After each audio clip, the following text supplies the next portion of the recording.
시청자 여러분 안녕하십니까? 증시 프라임타임 오세혁입니다. 네, 김세영입니다. 네, 4,680 코스피가 사상 최고 기록을 계속해서 이어가고 있습니다. 오늘은 현대차를 중심으로 자동차주가 오름세를 보이고 있네요. 네, 맞습니다. 이어지고 있는 외국인들의 매도에도 불구하고 우리 시장 강세를 보여주고는 있지만 오늘도 지수 왜곡 현상이 있습니다. 하락 종목 수가 점점 더 많아지고 있는 시장이다라고 볼 수 있을 것 같네요.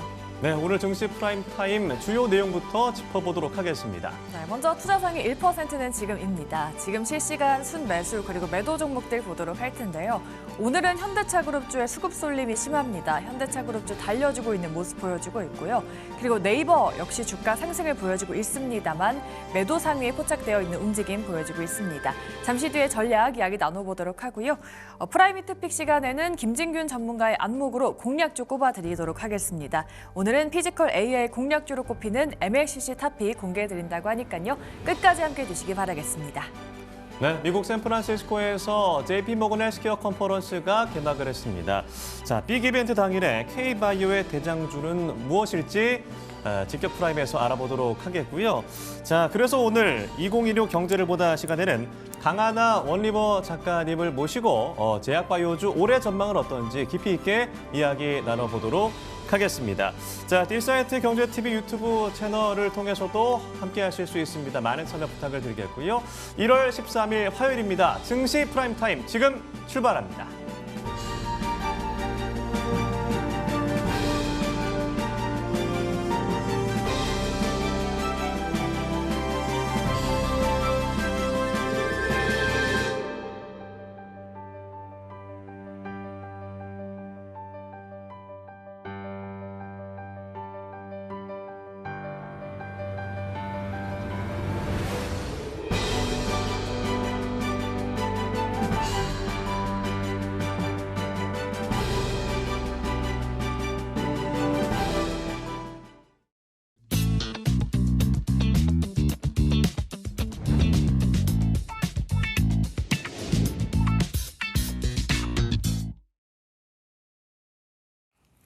네, 시장의 변동성을 이기는 주식 초고수들, 지금 이 시각 어떤 종목을 사고 어떤 종목을 팔고 있을까요? 투자상위 1%는 지금 제인스 투자자문 소재민 대표와 함께하겠습니다. 안녕하십니까? 네, 안녕하세요.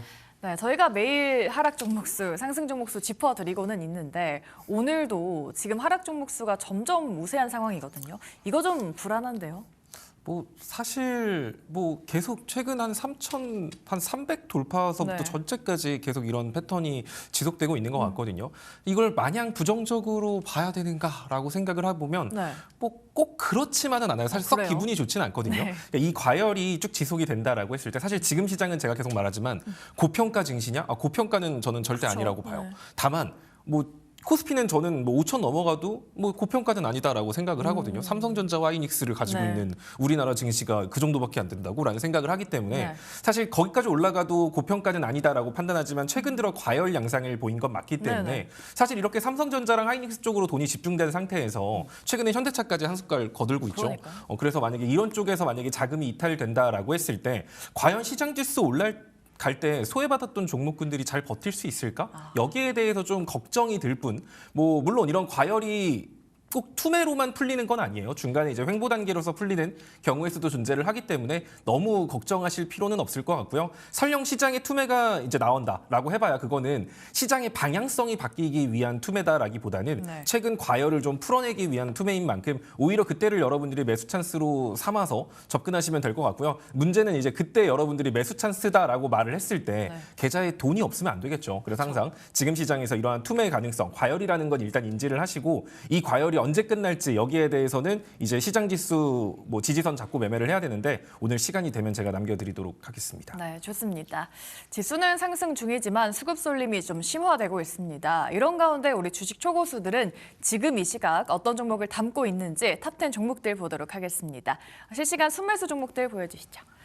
네, 오늘 역시나 현대차 올라와 있습니다. 오늘 현대그룹주가 정말 질주해주고 있어요. 현대차 무려 7% 넘는 초강세를 보이기도 했고요. 현대오토웨보도 상승세를 보여주고 있습니다. 기아도 동반해서 오늘은 3%대 상승 연출해주고 있고요.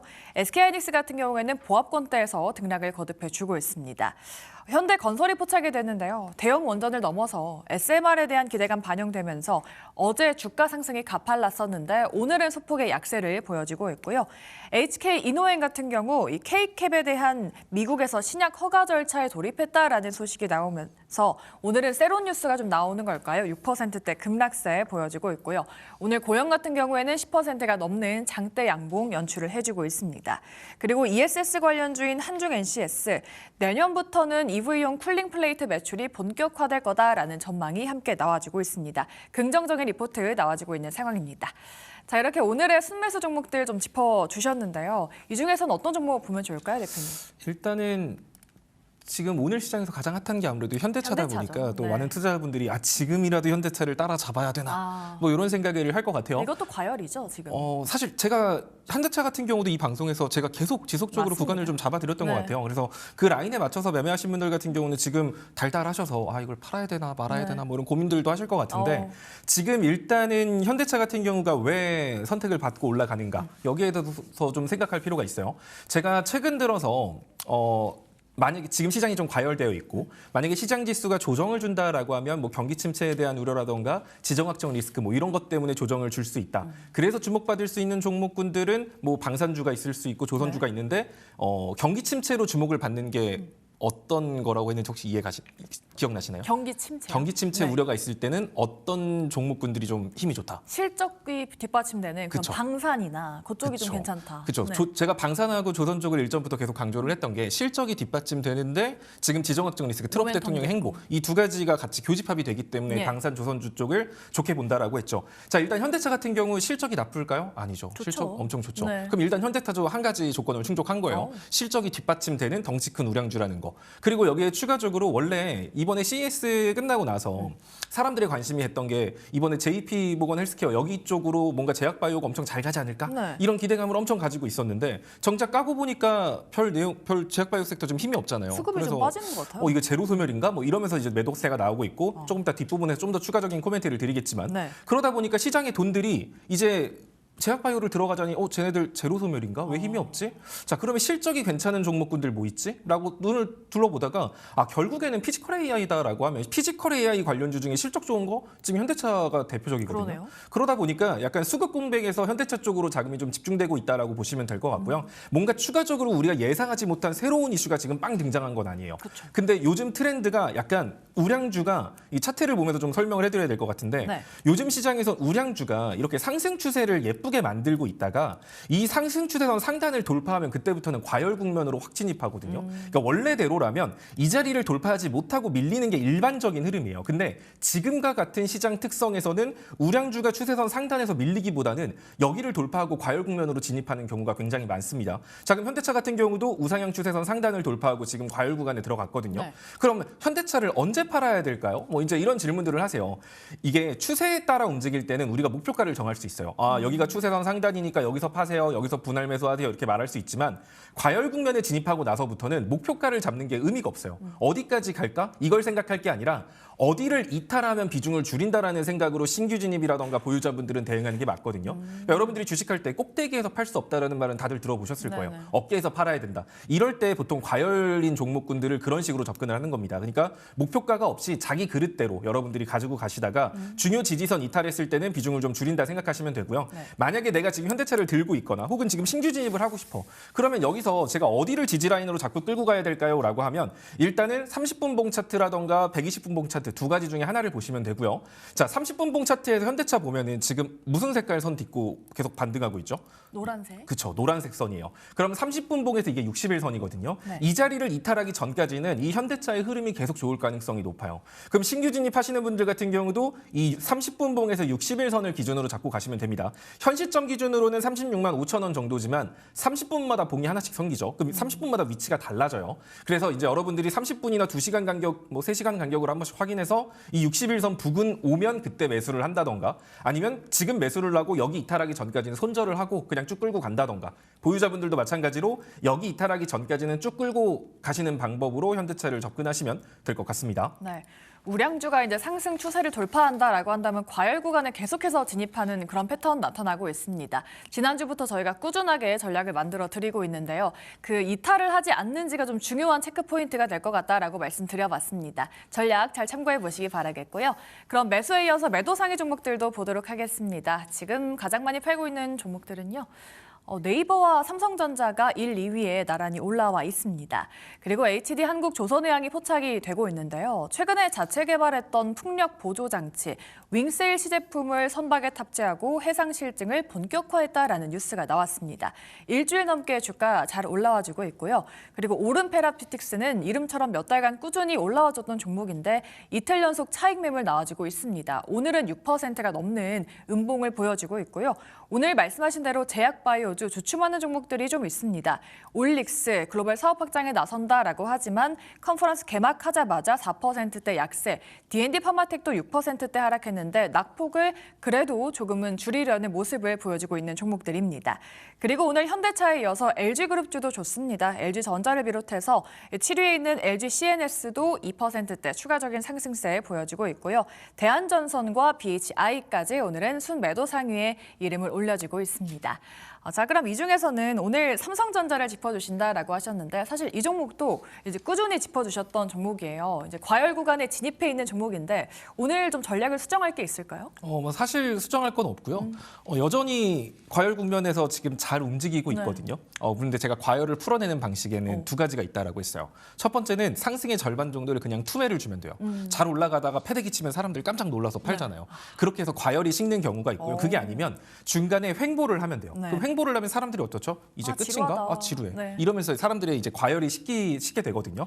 지금 삼성전자의 흐름을 보면은 과열 국면을 투매로서 풀어내기보다는 횡보로서 풀어내는 모습을 보이고 있다는 점은 삼성전자 주가에 굉장히 긍정적인 요소라고 보여집니다. 네. 많은 분들이 삼성전자 지금이라도 사야 되나? 삼성전자 더 간다던데, 반도체 좋다던데. 이래서 매수를 망설이는 분들 같은 경우는 삼성전자 같은 경우는 여러분들이 진입 전략을 잘 세우시면 되는데 그냥 생각 없이 사는 게 아니에요. 삼성전자는. 제가 지금 포인트 좀 잡아드릴 테니까 삼성전자 관심 있는 분들은 이 포인트에 맞춰서 매매를 하시면 좋을 것 같아요. 네. 자, 일단 삼성전자 같은 경우는 위와 같은 상승 추세를 대략적으로 만들고 있다가 마찬가지죠. 상승 추세선 상단 돌파하고 나서부터 과열 국면으로 진입하고 지금 횡보하고 있어요. 자, 그러면 삼성전자가 이제 우리가 삼성전자를 지금 신규 진입하겠다 혹은 내가 물량을 가지고 있는데 더 늘리고 싶다 하시는 분들이 언제 들어가야 되냐. 일단 첫 번째로는 만약에 내가 현 구간에 들어가겠다. 뭐 현 구간도 사실 상관없어요. 대신에 현 구간 들어간다라는 건 아래로 3번 정도 나눠서 산다는 생각으로 들어가시면 됩니다. 일단 현 구간 매수 매력 나쁘지 않아요. 대신 지금 들어간다는 건 여기가 바닥이라는 생각보다는 물리면 더 산다 마인드로 들어가야 된다는 거예요.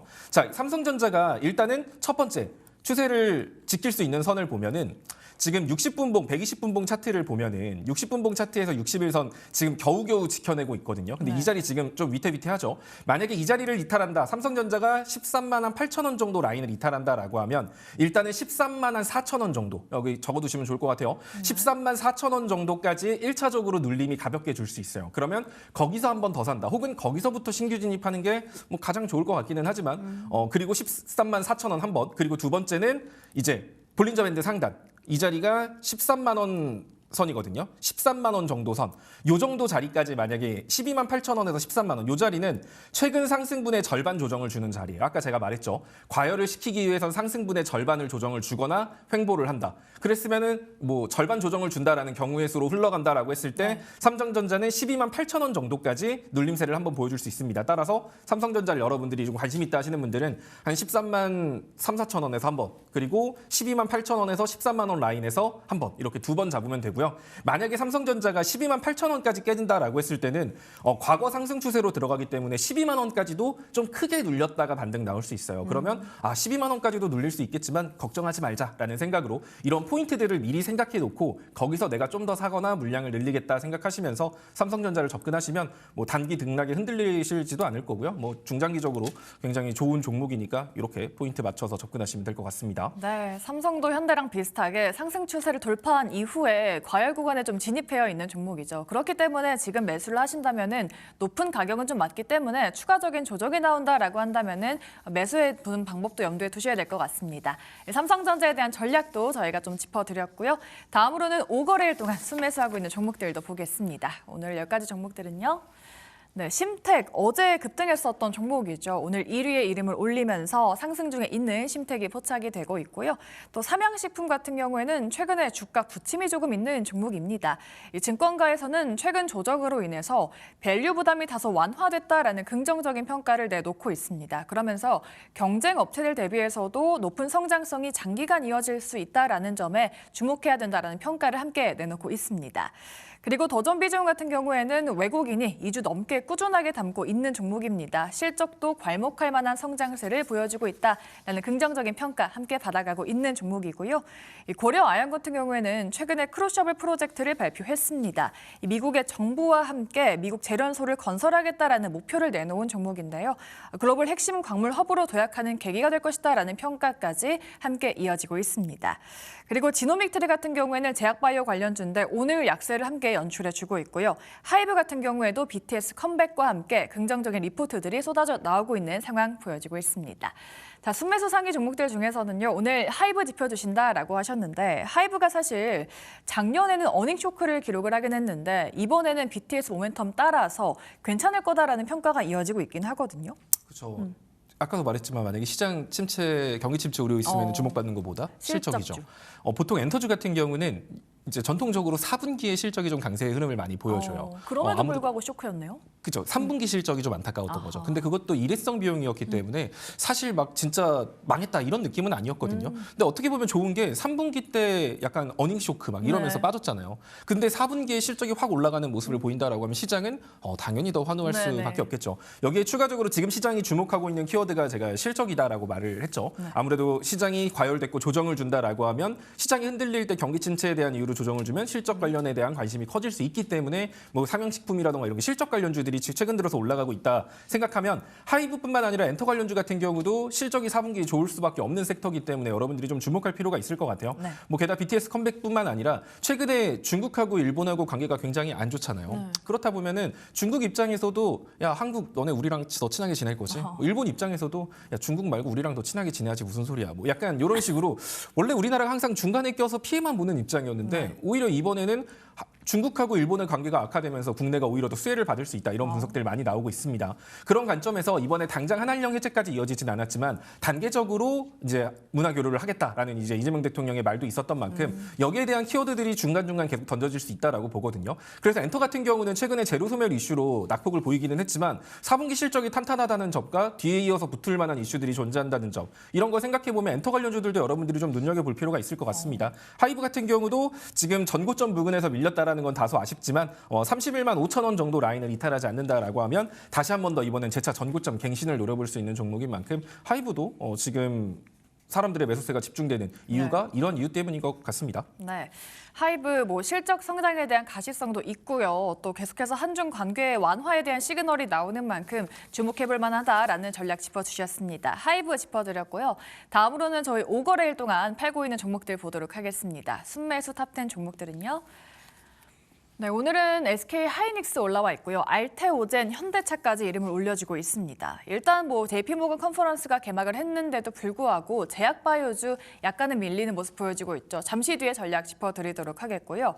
코리아 서키트 같은 경우에는 4분기 실적에서 시장 추정을 웃도는 성과를 기록을 했습니다. 삼성과 애플향 공급이 동시에 반영되고 있다.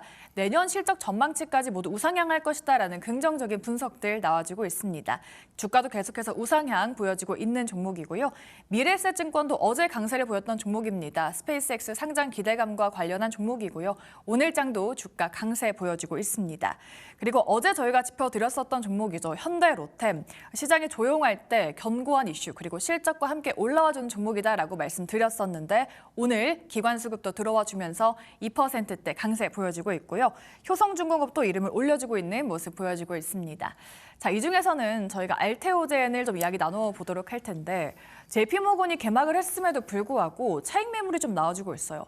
이게 좀 뉴스가 없어서 잠잠하다라고 좀 단기 차익 매물로 봐야 될까요? 아니면 이게 이어진다라고 우리가 좀 염두에 둬야 될까요? 사실 단기라고 봐야 될 것 같아요. 제약바이오 섹터 같은 경우는 네. 일단은 실적이 좋지 않아요. 섹터 자체로는.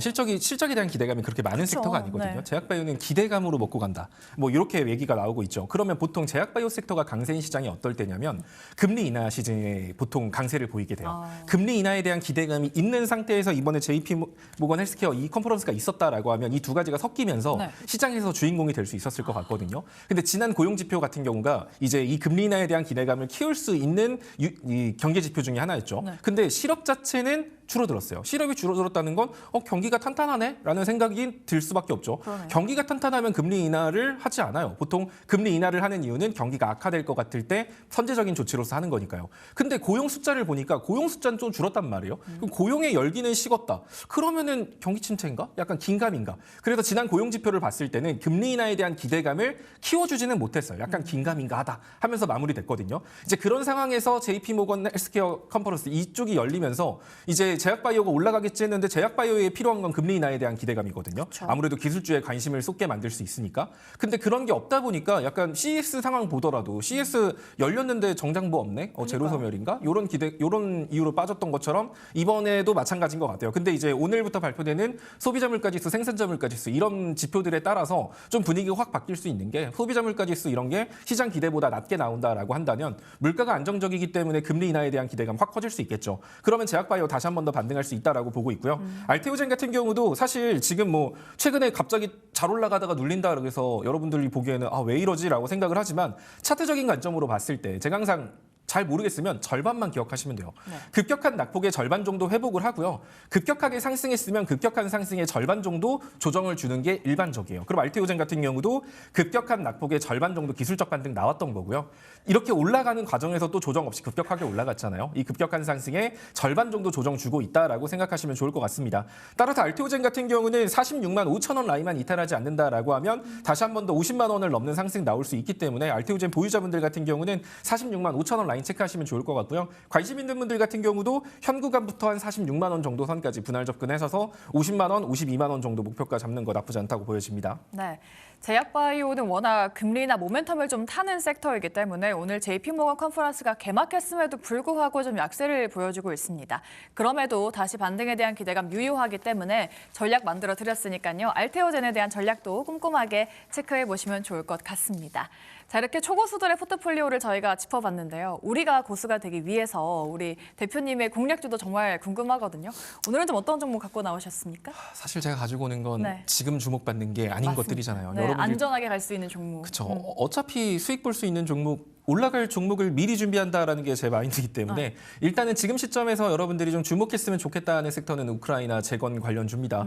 그래서 전진건설 로봇 가지고 와봤고요. 네. 전진건설 로봇 같은 경우는 콘크리트 펌프카 관련해가지고 국내 1위 기업이기도 하고 미국에서 시장 점유율 27% 굉장히 높은 점유율을 가지고 있거든요. 미국 내에 생산 공장을 가지고 있는 건 아니지만 미국 내에서 거의 다 조립을 하기 때문에 관세에도 자유롭다라는 평가가 높은 기업입니다. 지금 우크라이나 재건 관련주 본다라는 이유가 결국 이번에 JP모건 이 헬스케어 제약바이오 이벤트까지 마무리된다라고 했을 때 시장의 이슈라고 부를 게 없어요. CES도 없고 제약바이오도 없고 그럼 가지고 있는 이슈들만 재탕 삼탕 계속 나올 수밖에 없거든요. 그러네요. 이렇게 이슈 공백기 때는 보통 정치권 이슈, 정책 관련주 이런 것들이 등장하게 되고요. 보통 히토류 관련주라던가 또 우크라이나 관련 이런 전쟁 이슈들, 지정학적 이슈들이 시장에 떠오르는 게 일반적입니다. 그런 관점으로 봤을 때 이슈 공백기인 다음 주, 이번 주 후반 다음 주에 재건주 한 번 더 눈여겨서 한번 슈팅 나올 가능성 좀 높다고 보고 있고요. 그래서 전진건설 로봇 여러분들이 현 시점에서 좀 분할로 접근하시기에 나쁘지 않은 것 같아요. 네. 일단 현가부터 여러분들이 지금 전진건설 로봇은 한 4만 7천 원부터 한 5만 1천 원 정도의 박스권을 형성하고 있기 때문에 한 60일선 한 4만 7천 원 정도 선까지 여러분들이 분할로 좀 하락할 때 분할로 접근하시면 될 것 같고요. 네. 단기 목표가 같은 경우는 5만 4천 원 잡아드리도록 하겠습니다. 그리고 4만 5천 원 라인 이탈했을 때는 박스권 하단부를 이탈하는 거라 그럴 때는 4만 2천 원, 4만 1천 원까지도 눌렸다가 다시 올 수 있거든요. 그래서 4만 5천 원 이탈했을 때는 비중을 좀 축소하고 아래 구간에서 복수전 노린다 이런 느낌으로 다음 이슈를 여러분들이 조금씩 준비해 나가는 거 괜찮다라고 보여집니다. 네, 좋습니다. 오늘의 공략주는 우크라이나 재건 프로젝트 관련주 전진건설 로봇 가져와 주셨습니다. 목표 주가 5만 4천 원 그리고 손절가는 4만 5천 원 이탈 시에는 리스크 관리해보자라고 말씀해 드렸습니다. 자, 이렇게 오늘의 공략주까지 모두 꼽아드려봤는데요. 대표님과 함께 좀 실시간으로 소통을 원하시는 분들이 정말 많습니다. 어디로 가면 될까요? 이제 하단에 보이는 QR코드가 나올 거예요. 네. 여러분 제가 최근에 사실 새로운 분들이 많이 유입 많이 되고 됐거든요. 있죠. 주식에 네. 관심 있는 분들이 있는데 원래 제가 이렇게 주식에 대해서 뭐 사세요, 뭐 파세요 하는 것들은 저는 이게 올바른 과연 가이드인가라는 생각을 많이 하거든요. 그러니까 주식은 뭘 사는 게 중요한 게 아니라 네. 어떻게 하느냐가 훨씬 중요해요. 그쵸. 같은 종목을 사도 결과가 다르게 나오는 게 주식이거든요. 그러면 내가 주식을 어떻게 해야 되는지를 여러분들한테 알려주는 게 제 역할이지 않을까? 이런 생각을 좀 많이 하게 됐습니다. 그래서 오늘부터 아래 오시면은 주식에 대한 기본적인 교육부터 투자 마인드 다 잡아 드릴 테니까 본인이 주식을 어떻게 해야 될지, 본인의 투자 성향이 뭔지도 잘 모르고 그냥 단순히 오르는 게 좋은 거 아니야? 이런 생각으로만 주식을 했다면 이거 제가 기초부터 하나씩 잡아드리도록 하겠습니다. 네, 아래 좋습니다. 오시면 됩니다. 네, 주식 전략에 대한 가이드까지 모두 꼽아드린다고 합니다. QR 타고 들어가셔서 전략 인사이트 모두 얻어가시면 좋을 것 같습니다. 네, 지금까지 제인시 투자자문 소재민 대표와 함께했어요. 말씀 고맙습니다. 네, 감사합니다.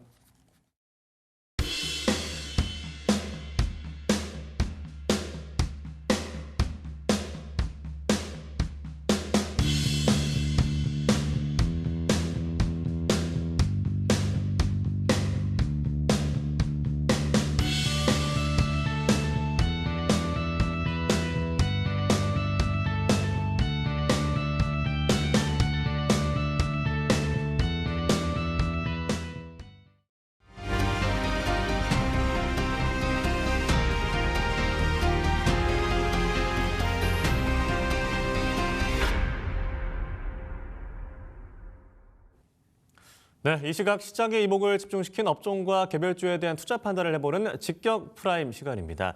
자, 오늘 이 시간 YG경제연구소 차영주 소장님과 함께합니다. 안녕하십니까? 안녕하십니까? 네, 지금 시각 10시 26분 19초 20초를 지나고 있습니다. 자, 오늘 장 시장을 관통하는 직격 이슈 세 가지 먼저 화면으로 만나보겠습니다. 네, 오늘 JP모건 헬스케어 컨퍼런스가 개막을 합니다. 빅이벤트 개막일에 K바이오 대장주는 무엇인가 짚어보도록 하겠습니다. 자, 오늘도 현대차 관련된 그룹주가 굉장히 가파른 상승세를 보여주고 있습니다. 로봇주, 현대차 그룹주 필두 무한 동력 되는가의 내용을 짚어보도록 하겠고요. 자, 세 번째 이슈는요. 지정학적인 위기감 고조 속에서 방산주가 반짝하고 있는데 이 부분에 대해서 집중적으로 이야기를 나눠보도록 하겠습니다. 네, JP모건 헬스케어 컨퍼런스가 샌프란시스코에서 열리고 있습니다. 자, 오늘은 아니지만 이제 다음 날, 둘째 날부터 삼성바이오로직스 그리고 셀트리온이 이 메인 트랙에서 발표를 앞두고 있다고 하는데 아무래도 이 두 종목이 가장 주목된다라고 볼 수 있을까요?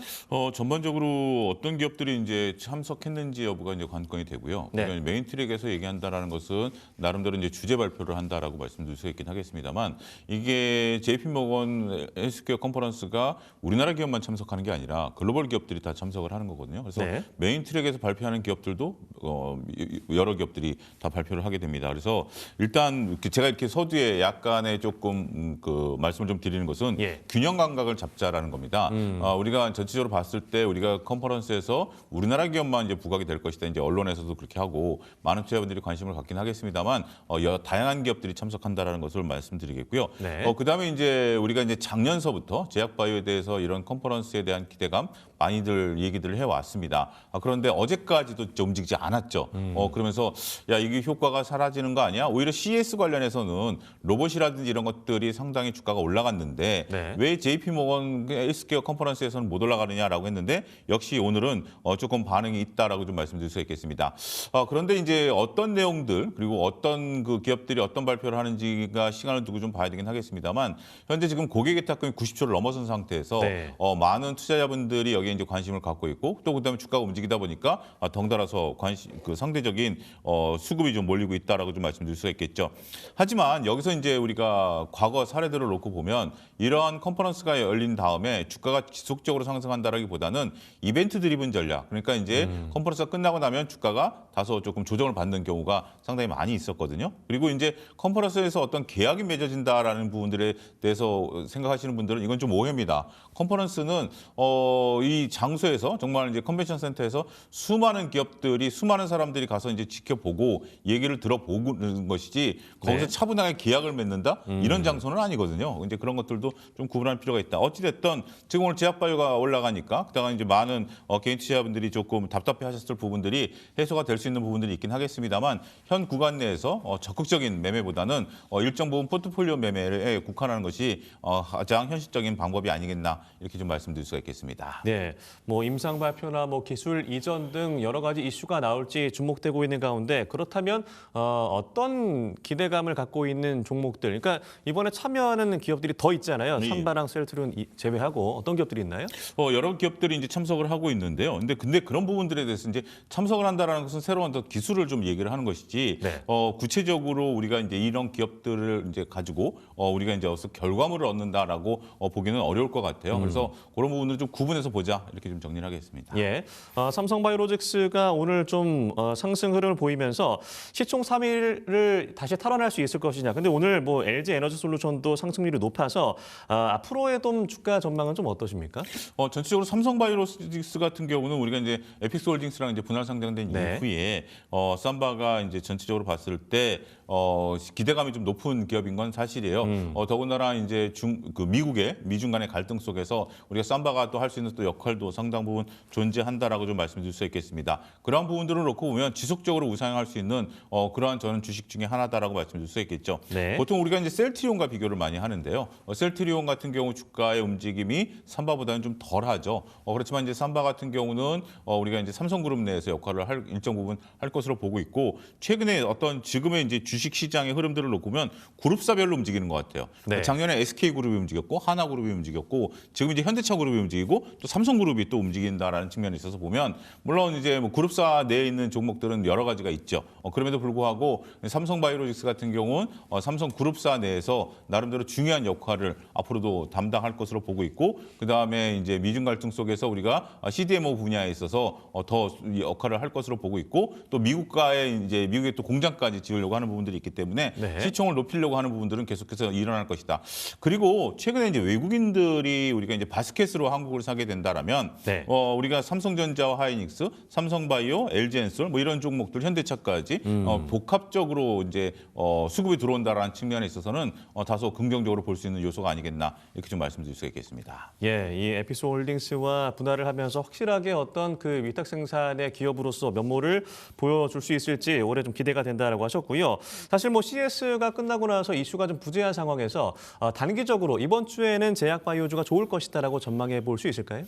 예, 뭐 이벤트 드리븐 전략을 뭐 앞서 언급드렸는데 그거는 이제 이번 주까지 이제 좋을 수 있다라고 보는 거죠. 네. 다음 주까지 지속될 수 있는지 여부는 좀 이제 신중론으로 말씀을 좀 드릴 수 있긴 하겠습니다만 지금 이제 시장의 특징이 지금 이제 삼성전자와 하이닉스가 쉬고 있는 거잖아요. 이건 네. 전제 조건이 있습니다. 만약에 삼성전자와 하이닉스가 다시 달리기 시작한다라면 모든 수급이 다 그쪽으로 쏠릴 몰린다. 수밖에 예. 없는 것 같아요. 근데 오늘 같은 경우는 삼성전자와 하이닉스가 조금 저는 이번 주는 좀 쉴 걸로 좀 보여지는 것 중에 하나가 네. 반도체 소부장이 움직이기 시작했거든요. 그러니까 이제 반도체가 전혀 안 움직이는 게 아니라 반도체 대장주들이 쉬는 가운데서 이제 소부장들이 움직이다 보니까 시차를 두고요. 나름대로 우리가 뭐 지금 소부장들이라고 보면 이제 한미반도체라든지 이스페타시스, 고영 같은 종목들이 움직이다 보니까 나름대로 반도체가 움직이고 있어요. 그런 속에서 지금 이제 우리가 오늘 뭐 2차 전지라든지 제약바이오들이 움직이면서 코스닥이 상대적으로 눈높이를 좀 높이고 있다라고 좀 볼 수 있겠죠. 그런 관점에서 놓고 보면 우리가 코스닥에 있어서 제약바이오 같은 경우 이번 주는 충분히 매매가 가능할 수 있겠다라고 볼 수 있겠고 또 혼자 올라가는 것이 아니라 2차 전지도 같이 올라가고 있거든요. 어제부터. 네. 그런 부분들이 보이면서 많은 분들이 이제는 코스닥을 좀 사도 되는 거 아니야? 라는 생각들을 충분히 할 수 있겠죠. 물론 이제 그게 어디까지 이어질지 여부는 좀 지켜보긴 해야 되겠습니다만 이번 주까지는 충분히 우리가 제약바이오에서 수익을 낼 수 있는 그런 부분들이 있을 것이다.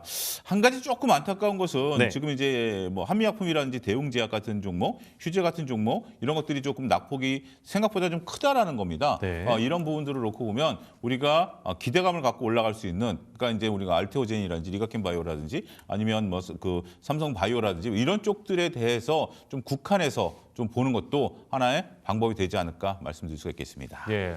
뭐 그동안 대형주를 제외하고 제약바이오주가 기대감에 많이 올랐다가 뭐 금방 빠지는 이런 시장들이 이어졌었는데 뭐 지난해부터는 기대감이 좀 오르고 있다라는 얘기들이 나오고 있습니다. 그러니까 일단 올해 뭐 주목되는 이 제약바이오주의 키워드는 뭐라고 할 수 있을까요? 아무래도 우리가 이제 AI 신약이다라고 좀 말씀드릴 수 있겠죠. 금요일 새벽에 끝난 이제 미국 증시에서도 우리가 이제 AI와 관련돼서 이제 제가 갑자기 이제 기억이 안 나는데 엔비디아와 또 미국의 릴리가 손을 잡았죠. 네. 릴리가 이제 손을 잡아서 지금 이제 그 엔비디아와 릴리가 그 주가가 이제 올랐죠. 네. 그런 부분들을 놓고 보면 우리가 전체적으로 봤을 때 AI 신약에 대한 부분들, 그다음에 이제 단축하는 이제 임상에 대한 부분들을 단축하는 부분들 이런 부분들이 상당히 이제 귀추가 주목될 것으로 보여지고 있어요. 우리가 이제 비만 치료제 같은 경우 이제 결과물이 나와야죠. 네. 이번 올해 같은 경우 이제 국내적으로 비만 치료제에 대한 결과물이 나와야 되고 유전자와 관련된 우리가 플랫폼과 관련된 부분들은 ADC와 관련해서는 계속해서 상수로서 우리가 좀 보여야 되는데 네. 올해 우리가 이제 새롭게 관심을 좀 가져야 된다라는 부분들을 놓고 보면 AI 신약과 관련된 부분들 이런 부분들이 올해는 좀 부각이 좀 본격적으로 될 것이 아니겠나. 그동안 이제 뭐 루닛을 필두해서 AI와 관련된 부분들, 그다음에 이제 신약 개발에 있어서 몇몇 플랫폼 기업들이 작년에 매출과 영업이익에 대한 부분들이 불확실성이 커지면서 주가가 그렇게 상대적으로 많이 올라가지 못했거든요. 네. 그렇지만 올해는 조금 다른 모습들을 좀 기대해 봐도 되지 않을까 말씀드릴 수가 있겠습니다. 예, 올해는 뭐 AI 신약, 비만 치료, 유전자 편집 그리고 ADC 정도로 키워드 말씀을 해주셨는데요. 현 시점에서 제약바이오 섹터 내의 탑픽 종목은 어떤 종목 꼽으시겠어요? 저는 개인적으로 셀트리온을 좀 보고 있습니다. 셀트리온 같은 경우 최근에 외국인들이 열흘 가까이 매수가 좀 들어오면서 주가가 네. 좀 올랐고 상대적으로 우리가 여러 가지 이제 기대감 대비해서 지수 관련주 대형주 중에서 좀 기대만큼은 좀 덜 올랐던 것 같아요. 하지만 올해 미국 내에서 매출이 크게 늘어날 것이다라는 것이 이제 증권가의 전언이고요. 최근에 이제 주가가 움직이기 시작했고 이런 것들이 외국인 수급에 의해서 움직이기 시작했다라는 측면에 있어서는 셀트리온을 탑픽으로 보겠다라고 말씀드리도록 하겠습니다. 예, 저희 제약바이오주 JP모건 헬스케어 컨퍼런스에 대한 어떤 기대감으로 다뤄봤고요. 다음 이슈 넘어가 보도록 하겠습니다. 자, 로봇주 현대차 그룹주 필두로 무한동력 가나. 일단 뭐 지난주에 CES가 성황리에 마무리됐고 가장 주목받은 어떤 기업 그리고 로봇하면 아틀라스가 아닌가라는 생각이 듭니다. 행사가 끝났습니다만 오늘도 현대차 그룹주 굉장히 가파른 오름세 보여주고 있습니다. 지금 현 상황 좀 어떻게 보고 계세요? 이게 지금 이제 우리가 그 아틀라스에 대한 어떤 그 밸류가 재평가되고 있다. 이제 이런 얘기들이 계속해서 지금 얘기가 좀 나오고 있습니다. 근데 들어오기 전에 조금 전에 이제 속보가 하나 올라왔는데요. 자동차 작년도 이제 자동차 판매량입니다. 네. 테슬라 같은 경우 2025년, 2024년 대비해서 8%가 감소했고요. 현대차 그룹들은 한 0.1%, 그러니까 1% 조금 덜 이제 못되게 감소한 부분들이 있어요. 그러니까 자동차가 우리가 뭐 관세 영향이 됐던 뭐 했던 자동차를 팔아야 지금 이익이 나는 부분들인데 이러한 부분들이 지금 시장에 있어서 반영되는 것이 아니라 아틀라스에 대한 어떤 기대감이 이제 반영이 되면서 새롭게 이제 우리가 로봇주로 봐야 되는 거 아니야?라는 부분들이 있다라고 좀 말씀드릴 수 있겠죠.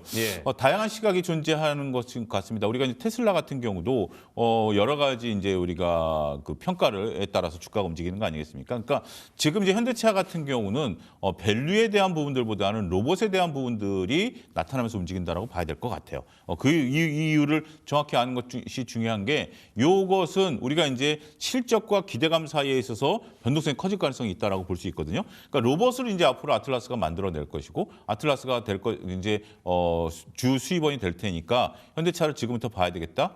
글쎄요, 아틀라스가 이제 우리가 선보이긴 했습니다만 그게 이제 매출로 이어지고 영업이익으로 나타날 때까지는 시간이 좀 걸리겠죠. 물론 뭐 기대감이 있는 것을 제가 뭐 나쁘다라고 볼 수 있는 것은 아닙니다. 하지만 이것을 꾸준히 이제부터는 현대차가 달라졌다라고 보는 것은 과거 테슬라를 이제 하셨던 분이 테슬라는 자동차주가 아니야, 로봇주야. 테슬라는 자율주행차주야라고 얘기하셨던 분들의 변동성을 이겨내야 되는 부분들이 있기 때문에 현대차도 그러한 영역으로 들어갔다라는 부분들을 여러분들이 잘 보셔야 되지 않을까. 그리고 최근에 이제 주가 급등에 대해서도 조금 부담스럽다라고 얘기하시는 분들도 일부 존재하고 있는 것 같아요. 오늘 같은 경우는 이제 윗꼬리를 달기 시작했는데 과연 윗꼬리를 얼마만큼 다느냐 이것도 하나의 관건이다라고 말씀드릴 수가 있겠습니다. 네. 그러니까 현대차가 일단 글로벌 완성차 업체 시장에서 정말 그 탑3 안에 이제 들어간다라고 예. 볼 수 있을 텐데 그만큼 이 시총, 그러니까 주가가 반영되지 않았다라는 부분들 그동안 많은 사람들이 알고 있으면서 이게 담기는 좀 애매했다라고 하는데 계속해서 좀 오르는 모습이 앞으로도 이런 그 테슬라와 같은 어떤 PER을 받을 정도로 가치가 좀 인정받을 것인가 이 부분은 좀 어떻게 보세요? 근데 테슬라와 같은 PER을 받기에는 좀 현실적으로 어렵죠. 그렇죠. 차이는 너무 크죠. 예. 우리가 왜 그러냐면 이제 미국에 상장된 기업과 국내 상장된 기업 다르죠. 우리 삼성전자도 미국에 상장됐다라면 벌써 주가가 이건 아닌 거다라고 얘기를 하는 것처럼 네. 그런 부분들이 이제 존재를 하는 건데 어찌됐든 이제 로봇과 관련된 이슈들이 나올 때마다 이제 현대차도 움직일 거예요. 현대차도 움직일 거고 로봇과 관련된 이슈들이 나올 때 주가 변동성이 좀 나타날 것이다라고 볼 수 있겠고 최근에 워낙 뭐 현대 오토에버를 필두로 해서 현대 글로비스라든지 현대 모비스라든지 이런 주가들이 올라가다 보니까 모든 것이 다 아름다워 보이죠. 모든 것이 다 아름다워 보일 때 지금 상태에서는 네. 보유하고 계신 분들 입장에서는 서서히 분할 매도 관점에서 이익을 챙기는 것도 하나의 좋은 방법이 될 수 있겠다. 우리가 왜냐하면 로봇과 관련된 것들은 네. 1년 내내 방송에서 현대 로봇 이렇게 얘기할까요? 그런 부분들은 좀 다르겠죠. 그렇기 때문에. 근데 반도체는 지금 1년 내내 반도체 해도 계속해서 지금 매출이 늘어나니까 그 부분이 되지만 로봇은 조금 다르다라는 부분들을 여러분들이 잘 인식하시면 되지 않을까. 현명하게 대처하면 네. 좋은 수익을 거두실 수 있지 않을까 싶습니다. 그럼 뭐 현대그룹주 이외의 어떤 로봇주 같은 경우에는 이 기대감이 좀 꺾이면 좀 빠질 수 있다라고 보시는 거예요? 그렇습니다. 레인보우 로보틱스를 여러분들이 차트를 한번 보세요. 레인보우 네. 로보틱스를 차트를 놓고 보면 꾸준히 우상했다라고 보기 어려운 부분들이에요. 그리고 이 변동성을 이겨낼 수 있다라는 부분들 이게 삼성이 지금 갖고 있는 거 아니겠습니까? 네. 삼성이 갖고 있음에도 불구하고 여러 가지 부분들을 우리가 좀 봐야 되는 부분들이 있다라는 측면에 있어서는 현 구간에서 지금 이제 레인보우 로보틱스가 25만 원에서 작년에 그렇게 반도체 좋을 때 내내 쉬었어요. 내리셨는데 이런 변동성을 이겨낼 수 있는 부분들 라고 본다라면 여기서 기간이 얼마나 되나요? 저 기간이? 요게 이게 주봉으로 놓고 보면 명확하죠. 요게 한 반년 정도 걸린 거죠. 반년 정도 걸린 거기 때문에 요 기간 동안에 삼성전자 하이닉스가 몇 프로 올랐죠? 어마무시하게 오른 거 아니겠습니까? 예. 물론 뭐 레인보우 로보틱스를 보유하고 계시다라면 30만 원에서 40만 원이니까 수익이 안 난 건 아니에요. 근데 네. 이제 상대적인 수익률 개념으로 좀 보셔야 되겠고 여기서 그러면 부가적으로 올라갈 수 있는 부분들을 이제는 또 봐야 되는 거죠. 과거를 보는 게 아니라 이제 미래를 봐야 되는 부분들이 있기 때문에 우리가 잘 관찰해야 되지 않을까 싶습니다. 예, 그렇다면 뭐 현재 현대그룹주 같은 경우에 많이 오르고 있는 상황에서 현 구간에서 들어가는 거는 좀 어떻게 보세요? 그러니까 지금 구간에서는 조금 전에 말씀드렸다시피 저는 오히려 분할 매도 관점으로 보시는 게 나을 것 같아요. 지금 일단 한번 털고 조금 다시 보는 것이 낫지. 네. 우리가 여기서 새롭게 이제는 로봇으로 봐야 된다. 로봇을 뭐 갖고 계신 분들 입장에서는 네. 조금 제 얘기가 불편하실 수도 있긴 하겠습니다만 이건 제 개인적인 견해예요. 맞고 틀리고를 떠나서 저라면 지금 정도 구간에서라면 단기간에 급등했다는 또 이격주 정도 우리가 생각을 해야 되는 거 아니겠습니까? 네. 그런 부분들을 놓고 보면 지금 구간에서는 한번 정리하고 가는 것도 전략이 되지 않을까. 저는 좀 신중론으로 좀 말씀드리도록 하겠습니다. 예, 알겠습니다. 로봇주에 대한 올해 전망까지도 들어봤습니다. 자, 마지막 세 번째 이슈 짚어보도록 하겠습니다. 자, 트럼프 2기 행정부 출범, 지정학적 리스크가 계속해서 커지고 있는 상황에서 방산주를 주목해 봐야 될 것 같습니다. 자, 일단 뭐 베네수엘라 마두로 대통령 생포되고 뭐 재판을 받고 있고 또 임시 대통령을 트럼프가 세운다라는 얘기들이 있는데, 그러니까 이게 트럼프발 지정학 리스크 앞으로 좀 어떻게 해야 될까 예상해 볼 수 있을까요? 뭐 이제 이러한 뭐 베네수엘라와 같은 이제 군사 작전이 벌어지기는 현실적으로 어렵겠죠. 네. 지금 이제 또 이란에서도 시위가 있고 또 트럼프 대통령이 이란에서도 이제 군사 작전을 언급하긴 했습니다만 이것은 이제 그 국가가 갖고 있는 특성을 얘기를 해야 되는 부분들이기 때문에 쉽지는 않을 수도 있어요. 하지만 우리가 이제 전체적으로 봤을 때에 이러한 그 다른 여러 나라들이 군비를 확장하려고 하는 노력들은 지속적으로 나타날 가능성은 있다라고 네. 보여집니다. 미국이 그 스스로가 군비를 50% 올리겠다라고 한 상태이기 때문에 다른 나라들에게 GDP 5%까지 방위비를 높이라는 군사적인 압박이 올해 크게 작용할 가능성이 있다라고 좀 봐야 되겠죠. 그리고 네. 국지적인 부분들을 놓고 보면 우리가 이제 베네수엘라도 있습니다만 태국, 캄보디아 전쟁, 그다음에 이제 중동, 그다음에 이제 인도와 파키스탄, 뭐 이런 우리가 보이지 않는 국지전들이 상당히 지금 많이 일어나고 있는 상태이거든요. 뭐 그린란드 문제까지 이런 부분들이 있기 때문에 전반적으로 봤을 때는 올해 방산주들에 대한 기대감은 상당히 높을 수밖에 없을 것이다. 저는 이렇게 정리할 수 있겠습니다. 예, 일단 뭐 트럼프가 2027년도 예산에서 국방비를 뭐 2천억까지 증액하겠다라는 발표도 있었고 또 황금함대 골든플릿 등 이 미국에 대한 어떤 방산 기대감이 올라가는 상황에서 우리 특히나 이제 조선주, 하나오션이나 LG현대중공업 어떻게 좀 바라보십니까? 일단 올해는 투자가 많이 일어날 것으로 좀 보여주고 있습니다. 네. 최근에 이제 하나오션 같은 경우 주가 이제 단기 급등을 했는데 저게 이제 저쪽도 이제 예산을 해야 되고 또 그다음에 이제 건조할 수 있는 능력도 이제 미국 내에서 키워야 되는 거 아니겠습니까? 네. 그런 부분들을 놓고 보면 시간이 좀 오래 걸릴 수 있는 것 같아요. 그래서 이런 것들은 그러니까 이제 기대와 실적 사이의 괴리가 이번에 좀 극심하게 나타날 가능성이 좀 있다라고 보여집니다.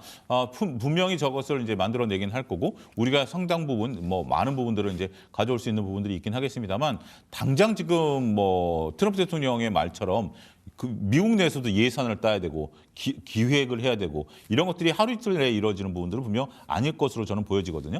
그래서 좀 긴 호흡으로 보셔야 될 것 같아요. 긴 네. 호흡으로 본다라는 것은 내가 그냥 뭐 묻어두고 장기적으로 보겠다? 나쁜 건 아닙니다. 하지만 변동성을 내가 이겨내기 어렵다라면 지금같이 단기 급등하면 매도, 내려오면 매수 이런 네. 어떤 그 등락을 이용한 변동성을 이용한 매매도 상당 부분 좋을 수 있겠다. 라고 저는 이제 표현을 좀 드리고 싶어요. 네. 또 하나오션 같은 경우 이번에 50억 달러 이상 더 새롭게 투자를 해야 되는 부분들이 있다라면 올해 이제 자금에 대한 부담 이런 부분들도 분명 존재하기 때문에 그런 부분들까지 복합적으로 감안해야 되지 않을까 말씀드릴 수 있겠습니다. 예, 이 조선과 방산이 연결된 기업들 짚어봤는데, 그러니까 방산주 지난해 뭐 주요 기업들 100% 혹은 뭐 200% 주가 상승률을 보여줬는데 올해 뭐 수주나 기대 어떤 모멘텀이 있습니까? 어떻게 보세요? 충분히 뭐 모멘텀은 있다라고 좀 볼 수 있겠죠. 네. 우리가 이제 방산주들 관련해서는 올해 이제 수주 모멘텀이 이제 얼마큼 잘 나타나느냐. 우리가 이제 얘기했던 이제 그 동유럽뿐만이 아니라 네. 이제 또 동남아시아 이런 쪽에도 좀 봐야 되겠고 그런 가운데서 이제 영업이익률이 얼마큼 이제 늘어날 수 있느냐. 6%대를 이제 유지할 수 있느냐 이런 부분들을 놓고 보면 네. 상당히 우리가 방산주에 대한 추가 수주 모멘텀까지도 기대를 할 수 있는 그런 부분들이 여전히 존재하고 있다라고 말씀드릴 수 있겠고 예. 또 하나 이제 방산주 중에서 이제 한화 같은 경우 또 우주와 관련된 부분을 자꾸 이제 영역을 넓히잖아요. 네. 그런 부분들까지 복합적으로 놓고 보면 방산주도 이제 근데 그렇지만 이러한 내러티브는 현실성이 좀 있다라고 좀 봐요. 앞서 이제 로봇과 같은 경우도 로봇이라는 게 참 애매한 게 우리가 이제 로봇이 이제 미래의 먹거리다. 그리고 미래에 우리한테 다가올 것이다. 자율주행도 미래에 다가올 것이다. 이걸 부인하는 건 아닙니다. 네. 그렇지만 진짜 로봇과 우리가 같이 생활한다? 이건 조금 거리감이 있죠. 하지만 무기는 그게 아니죠. 만들어서 우리가 팔 수 있고 그다음에 이제 미사일 같은 경우 이제 우주 같은 경우도 만들어서 쏠 수 있는 거잖아요. 이거는 인간과의 접촉이 없는 거잖아요. 네. 그런 부분들을 놓고 보면 조금 다르게 우리가 이제 볼 수 있는 부분들이고 그런 것들은 기술 개발 속도가 빨라질수록 더 그 이익을 내는 순간이 더욱 빨라지게 될 수밖에 없겠죠. 그런 모멘텀을 우리가 잘 봐야 되지 않을까라고 말씀드릴 수 있겠습니다. 그러니까 뭐 러시아 우크라이나 전쟁이나 뭐 중동 전쟁 같은 경우에도 지금 굉장히 길게 이어지고 있는 가운데 사실 방산주를 갖고 계신 분들 입장에서는 이게 평화 무드가 진행되는 것, 그러니까 평화 무드가 진행돼야죠. 근데 이제 방산주를 갖고 계신 분 입장에서는 어떻게 바라보는 게 좋을지. 그거는 저는 평화이건 뭐 어떻게 보면 조금 우리가 이제 역설인데요. 예. 전쟁이 좀 지속되는 것들 다 상관없다라고 보여집니다. 어차피 지금 이제 트럼프 대통령이 집권하고 있는 기간 동안에는 방위비에 대한 어떤 부담을 좀 늘린다라는 거죠. 근데 우리가 이제 전쟁들이 일어나고 있는 가운데 있어서 이번에 태국 캄보디아에서 우리가 그 T-50 고등어 훈련기가 실질적으로 이제 우리나라 무기가 실전에 사용되긴 했습니다만 네. 러우 전쟁에서는 우리 무기가 공식적으로 사용되지 않았죠.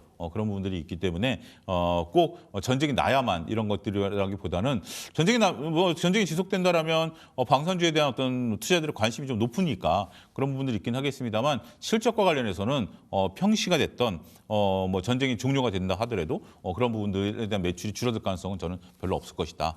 이렇게 좀 말씀드릴 수 있겠습니다. 예, 일단 뭐 방산 섹터 내 여러 뭐 대형주도 있고 중소형주도 있는데 어떤 쪽에 좀 주목을 하시는지도 궁금한데요. 여전히 하나그룹주에 좀 집중을 하셔야 된다라고 좀 말씀드릴 수 있겠습니다. 우리가 이제 하나그룹 방산이라면 하나에어로스페이스, 하나 시스템, 네. 하나 오션까지 이제 방산주로 봐야 되겠죠. 예. 이런 부분을 놓고 보면 하나그룹주가 이제 한국의 로키드 마틴이 되겠다라는 것들을 현재 지금 김승현 회장이 계속해서 얘기를 하고 있는 그런 부분들이 있기 때문에 한화와 관련된 방산주들 여전히 보자. 그중에 탑픽은 하나 에어로스페이스가 될 것이다. 물론 하나 시스템도 제가 이제 뭐 작년부터 주기차게 말씀드려왔었던 오히려 작년부터는 하나 시스템을 제가 탑픽으로 꽂았다라면 네. 이제는 우주와 또 엮여 있는 부분들, 그다음에 실질적으로 정부 정책과도 연결돼 있는 부분들 이런 것들 때문에 하나 에어로스페이스를 탑픽으로 선정해서 말씀드리도록 하겠습니다. 예, 하나 에어로스페이스 같은 경우에는 또 올해도 누리호 발사가 또 예정이 되어 있기 때문에 그런 기대감도 있다고 볼 수 있을까요? 그렇습니다. 이제 그런 부분들이 앞서 말했던 정책 기대감이거든요. 예. 그런 부분들을 계속해서 이제 뭐 1년에 한 번씩 쏘자라고 대통령께서 언급을 했기 때문에 네. 그러한 가능성에 대한 부분들에 대한 수혜도 하나 에어로스페이스가 온전히 얻게 된다라는 점도 매우 중요한 포인트가 아니겠나 싶습니다. 네, 알겠습니다.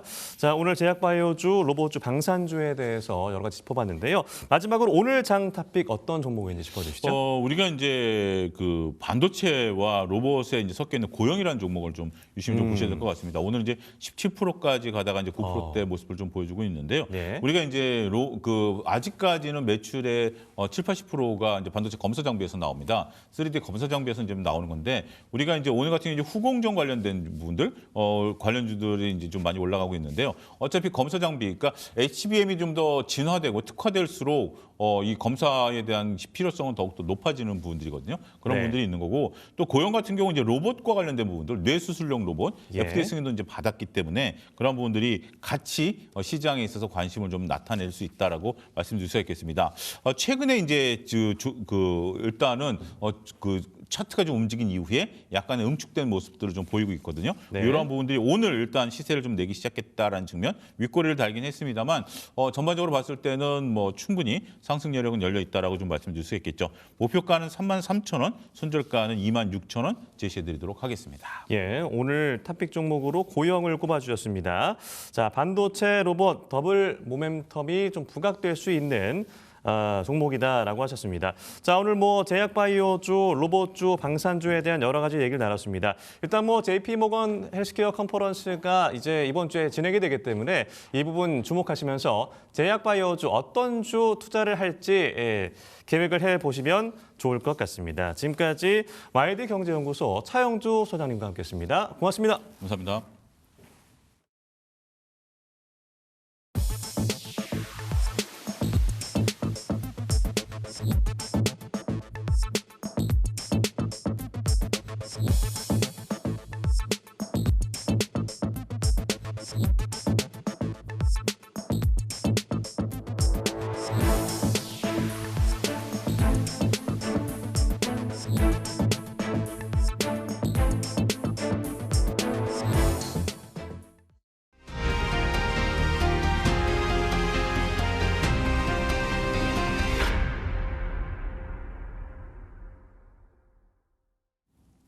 네, 프라이미트 픽 시간입니다. 딜사이트에스 김진균 전문가의 안목으로 오늘장 시장 전략과 함께 든든한 히트픽 공략주까지 꼽아드리도록 하겠습니다. 오늘도 전문가님 연결되어 있습니다. 안녕하십니까? 안녕하세요. 네, 전문가님께서 매일매일 뉴욕 증시 전망까지 해주시고 있는데 지금 3일 연속 적중해 주셨거든요. 간밤 뉴욕 증시 흐름 괜찮았습니다. 어떻게 보셨습니까? 네, 미증시 추가 상승 예상된다 말씀을 드렸었는데 다행히도 파월 의장의 법무부 기소 이슈에도 불구하고 아주 이쁜 양봉으로 잘 마감을 했습니다. 하지만 오늘은 좀 긴장의 끈을 놓아서 안 될 것 같아요. 오늘부터. 왜냐하면 파월 의장이 퇴진 압박에 굴복하지 않겠다라는 의지를 표명을 했고요.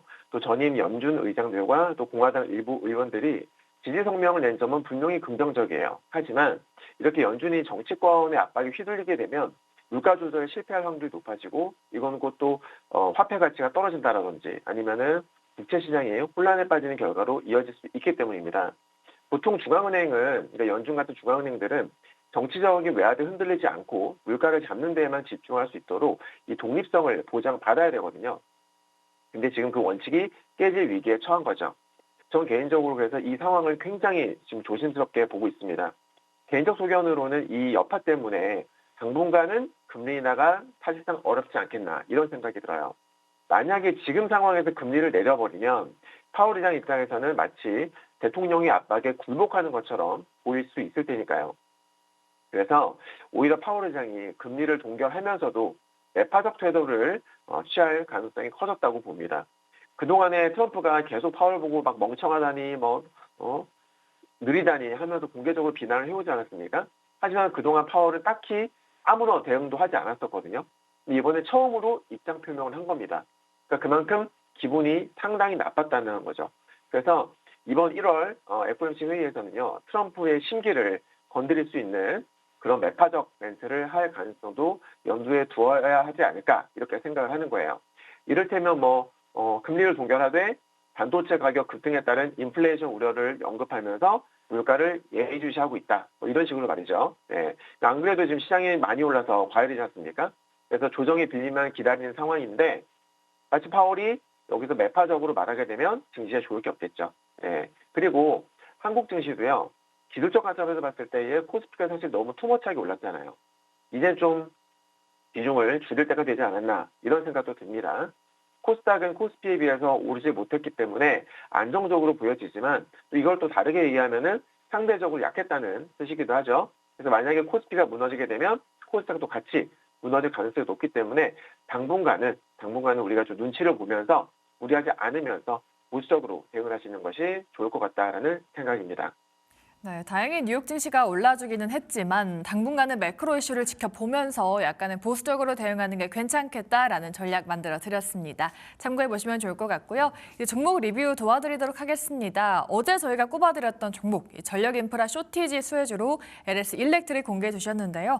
공개하고 나서 7%까지 주가 상승세를 보여줬고요. 또 지난주 공략주였던 현대차도 오늘장 7% 넘는 무시무시한 상승세 보여주고 있습니다. 이 종목들 리뷰 한번 들어볼까요, 전문가님? 네, LS 일렉트릭 같은 경우에는 추저가 대비는 약 3% 정도 상승했다가 오늘 시장이 살짝 좀 쉬어가면서 약간 빠지고 있는 모습인데요. 중장기적인 전망만큼은 제가 어제도 강조를 드렸습니다만은 전망은 너무나 좋습니다. 미국의 전력 쇼티지를 해결을 하기 위해서는 제가 여러분들 에너지 문제가 아니라고 말씀드렸었죠, 그죠? 에너지 인프라, 전선도 그렇고 여러 가지 변전, 변압 이런 여러 가지 인프라들이 문제가 되는 거예요. 그런 것들이 갖춰져 있지 않으면 아무리 태양광이건 원전이건 아무리 만들어도 소용이 없는 겁니다. 그래서 중장기 전망은 정말 너무나 좋다. 근데 문제는 뭐냐면 시장의 방향성이에요. 그렇죠? 아무리 모멘텀이 좋아도 시장이 갑자기 곤두박질을 치게 되면은 종목들 다 빠지거든요. 그래서 제가 좀 전에 시황에서도 말씀드렸다시피 당분간은 종목 모멘텀보다는 시장 방향성에 좀 포커스를 맞추고 대응하시는 게 좋겠다라는 생각이 들고요. 그리고 현대차도 지금 계속 급등이 나오면서 오늘 같은 경우에는 또 신고가를 또 경신을 했습니다. 저희 VIP 가족방에서는 어제도 저희가 또 재매수를 들어갔어요. 최근에 현대차를 계속 사고 팔고 계속 하고 있는데 오늘도 지금 신고가를 경신하면서 좋은 모습을 보여주고 있거든요. 그러니까 모멘텀이 너무나 좋다는 거죠. 오늘 나왔던 증권사 리포트를 보니까 제가 여러분의 현대차를 추천을 드릴 적에 설명드렸던 걸 기억하실지 모르겠는데 멀티플이 사실 말도 안 되게 너무 싸다. 과거에 일반 완성차 업체들에게 주어지던 그런 그 점수를 매겨서는 안 된다라고 말씀드렸단 말이에요. 일반적인 평범한 완성차 업체들도 멀티플 PER 10배 정도로 받아요. 근데 현대차는 6배에서 7배 사이에서 놀고 있었단 말이에요. 그러다가 이제 오늘 증권사 리포트 보니까 한 애널리스트 분께서 멀티플 PER 한 11.5배 정도를 그 정도 이제 주면서 목표가 상향을 시켰던데 여튼 이제 서서히 재평가가 시작되는 그런 시점이라고 생각합니다. 그러니까 중장기적으로도 너무나 좋다. 하지만 현대차 또한 장기적으로 많이 올랐다라는 점 염두에 두시기를 바랍니다. 네, 이렇게 어제 공략주였던 LS 일렉트릭 그리고 현대차까지 저희가 에이스 도와드려 봤습니다. 참고해 보시면 좋을 것 같고요. 오늘의 관심주도 꼽아드리도록 하겠습니다. 어제 K뷰티 대장주 APR 가져오셨는데 오늘도 관련해서 클래시스 꼽아주셨습니다. 이 종목도 또 제가 좋아하는 리프팅 레이저 슈링크를 보유한 기업인데요. 최근에 이제 K뷰티에 대한 관심이 점점 높아지면서 이러한 기업들도 주목을 받고 있는 것 같은데 지금 시점에서 주목해봐야 되는 이유 어떤 걸까요? 많은 여성분들께서 어제 말씀드렸던 APR도 그렇고 또 클래시스도 그렇고 되게 친숙한 그런 브랜드이지 않겠나 생각이 드는데요. 자, 이번에 JP모건 헬스케어 컨퍼런스에서 이 클래시스가요. 비욘드 K 뷰티라는 주제로 패널 토론의 대표 기업으로 나왔습니다. 이건 사실 정말 대단한 사건이라고 저는 생각하거든요. 한국의 미용 의료 기기가요. 이제는 가성비 좋은 대안 수준을 넘어서 전 세계 자본이 주목하는 이 JP모건 헬스케어 컨퍼런스는 정말 되게 위상이 높은 그런 학회이기 때문에 여기에 대표 기업으로 나섰다라는 거는 이거는 정말 우리가 좀 의미를 부여해야 된다. 큰 의미를 부여해야 된다라고 생각하는 거예요. 그래서 아무튼 독자적인 어떤 전 세계 자본이 주목하는 독자적인 산업 카테고리로 당당히 인정을 받았다라는 뜻으로 해석할 수 있을 것 같고 한마디로 유행을 넘어서 이제는 글로벌 피부 미용의 표준이 되고 있다라는 방증이 아니겠나 그렇게 생각을 해봅니다. 클래시스의 사업 모델은요, 아주 영리한 이 면도기와 면도날, 이 비즈니스의 전형이에요. 어제 제가 AP 할 때도 설명을 드렸던 부분이 그때도 비유를 드리긴 했었는데, 면도기를 전 세계 병원에 널리 보급을 한 다음에 어떻게 해요? 실제 수익은 계속 갈아 끼워야 되는 면도날, 즉 소모품, 여기서 꾸준하게 창출을 하는 거죠. 우선 장비 라인업을 보게 되면 슈링크와 또 볼륨머가 핵심 측입니다. 가장 유명한 슈링크 같은 경우에는요, 초음파를 피부 깊숙이 싸서 리프팅 효과를 주는 장비고요. 또 최근 성장세가 무서운 볼륨머 같은 경우에는 고주파를 이용해서 피부 탄력을 개선해 줍니다. 자, 한 병원에서 이 두 기기를 함께 쓰게 되면 소위 콤보 시술이 가능해져 가지고 환자당 단가를 높이는 전략적인 역할을 하게 됩니다. 또 여기서 진짜 알짜는 소모품입니다. 리프팅 시술을 한번 할 때마다 이 기기에 장착하는 카트리지라든지 이 팁이 소모가 되는데 매출의 약 절반이 여기서 나오는 거예요. 장비는 한 번 사면 몇 년을 쓰잖아요. 근데 소모품들 같은 경우에는 시술이 늘어나면 늘어날수록 계속 팔린단 말이에요. 그래서 특히나 또 이 소모품은 제조 원가가 정말 낮아요. 그래서 파는 족족 그냥 이익으로 직결되는데 덕분에 이 클래시스가 수년째 영업이익률이 무려 50%, 50% 넘게 꾸준하게 유지를 하는 게 바로 이 덕분이다라는 겁니다. 이제 여러분들 국내 시장은요, 슈링크가 이미 이 리프팅의 표준으로 자리를 잡았어요. 그래서 지금은 해외 시장 확장에 전력을 다하고 있는데 이미 브라질에서는 단일 국가 기준으로 최대 매출을 기록 중이고요. 25년 작년 같은 경우에는 미국의 FDA 승인을 받은 볼륨머가 올해부터 또 북미 시장에 본격적으로 침투를 할 예정입니다. 그리고 작년 3월에 이 클래시스는 일본 시장의 공략을 위해서 전 사이노슈어 재팬 대표인 요시카와 타다시를 클래시스 재팬의 법인장으로 임명을 했습니다. 선임을 했는데 참고로 이 사이노슈어 같은 경우에는 미국의 본사를 둔 세계적인 미용 기기의 기업입니다. 근데 그곳의 핵심 경영진이 클래시스로 합류했다는 것은 이 사이노시어의 글로벌 네트워크와 또 노하우를 클래시스가 그대로 이렇게 흡수를 하고 있다는 것을 의미를 하는 겁니다. 물론 두 기업은요, 서로의 핵심 인재를 서로 막 영입하기도 하고 또 기술 영역을 서로 침범하면서 싸우는 전 세계 1위 미용기기 기업 자리를 놓고서 치열하게 싸우는 그런 경쟁 관계예요. 하지만 24년도 3월 달에요. 양사의 유통망과 또 제품 포트폴리오를 공유하는 글로벌 전략 협력 계약을 체결한 이후에 이 클래시스는 아시아와 브라질에서 사이노슈어 제품의 판매를 지원하고요. 사이노슈어는 북미와 유럽 등 어떤 서구권 네트워크를 활용해서 클래시스의 글로벌 시장 침투를 돕는 그런 구조라고 이해를 하시면 됩니다. 되게 보기 드문 케이스라고 보시면 되죠. 그러니까 서로 경쟁하면서 서로 도와주는 그런 관계가 되는 거예요. 결국 이 글로벌 플랫폼을 등에 업었기 때문에 마케팅 비용을 줄이면서 또 북미와 유럽 등 어떤 대형 병원 체인에 직접 접근을 할 수 있게 된 겁니다. 장비의 보급 속도가 예전보다 2배 이상 빨라질 수 있는 구조적 변화로 봐야 되겠죠. 자, 그리고 지금 미국과 유럽 등 어떤 이런 선진국에서는요, 수술 없이 예뻐지는 비침습적 시술 이런 선호도가 지금 계속 전년 대비 15% 이상 가파르게 증가하고 있는데 마침 작년 8월 달에 이 클래시스도요, 비침습 집속 초음파 장비인 이 울트라폼 MPT를 유럽에 인증을 획득을 했어요. 작년 하반기부터 판매가 시작이 됐고 그렇기 때문에 올해는 이 실적에 그대로 반영이 될 수 있다는 겁니다. 그래서 높은 성장률이 예상이 된다. 그리고 이 미용에 대한 지출은요, 다들 아시다시피 경기를 좀 덜 타는 편이에요. 경기가 안 좋아도 사람들이 본인에 대한 어떤 이렇게 가꾸는 그런 비용들은 좀 덜 아낀다라는 거죠. 그죠? 월급이 줄어도 여러분들 돈을 못 벌어도 화장품을 사잖아요. 그런 심리라고 이해를 하시면 돼요.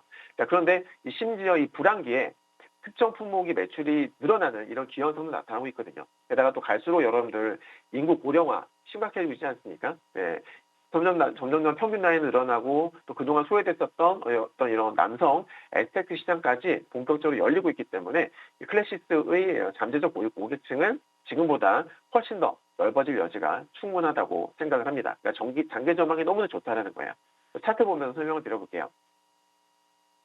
자, 보시면 지금 일봉 차트입니다. 네, C 추세선 보세요.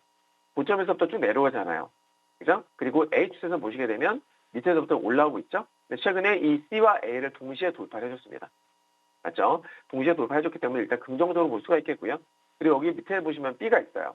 B 추세선도 이제 쭉 올라오고 있기 때문에 얘가 저항선으로 작용을 할 텐데 이런 흐름이 유지가 되면은 이 B 돌파 시도 나올 가능성이 높지 않을까 개인적으로 그렇게 보고 있습니다. 네, 좋습니다. 오늘의 첫 번째 관심주는 K뷰티 안에서 미용 의료기기 종목으로 꼽히는 클래시스 가져와 주셨습니다. 앞으로 행보도 기대해 보도록 하겠고요. 저희 두 번째 관심주로 가져오신 종목이 있습니다. 원전주 중에 하나로 꼽히는 BHI를 좀 가져와 주셨는데 트럼프 행정부가 원전 르네상스를 만들겠다라고 하면서 원전주들 최근에 주목을 받고 있긴 합니다. 이 종목을 지금 봐야 하는 이유 어떤 게 있을까요? 네.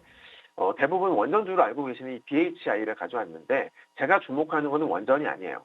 네. 일단 여러분들 이 BHI가 만드는 제품은요. 크게 두 가지로 이해를 하시면 아주 쉽습니다. 먼저 HRSG라는 건데 이게 뭐냐면 배열 회수 보일러라고 부르는 이 장치는 쉽게 말해서 이 버려지는 열을 다시 잡는 거예요. 다시 잡는 사냥꾼입니다. 그러니까 보통 LNG, 그러니까 이 액화 천연가스 발전소에서는요. 가스를 태워서 터빈을 돌려요. 근데 이때 엄청나게 뜨거운 배기가스가 나오거든요. 근데 이걸 그냥 버려버리면 너무 아깝잖아요.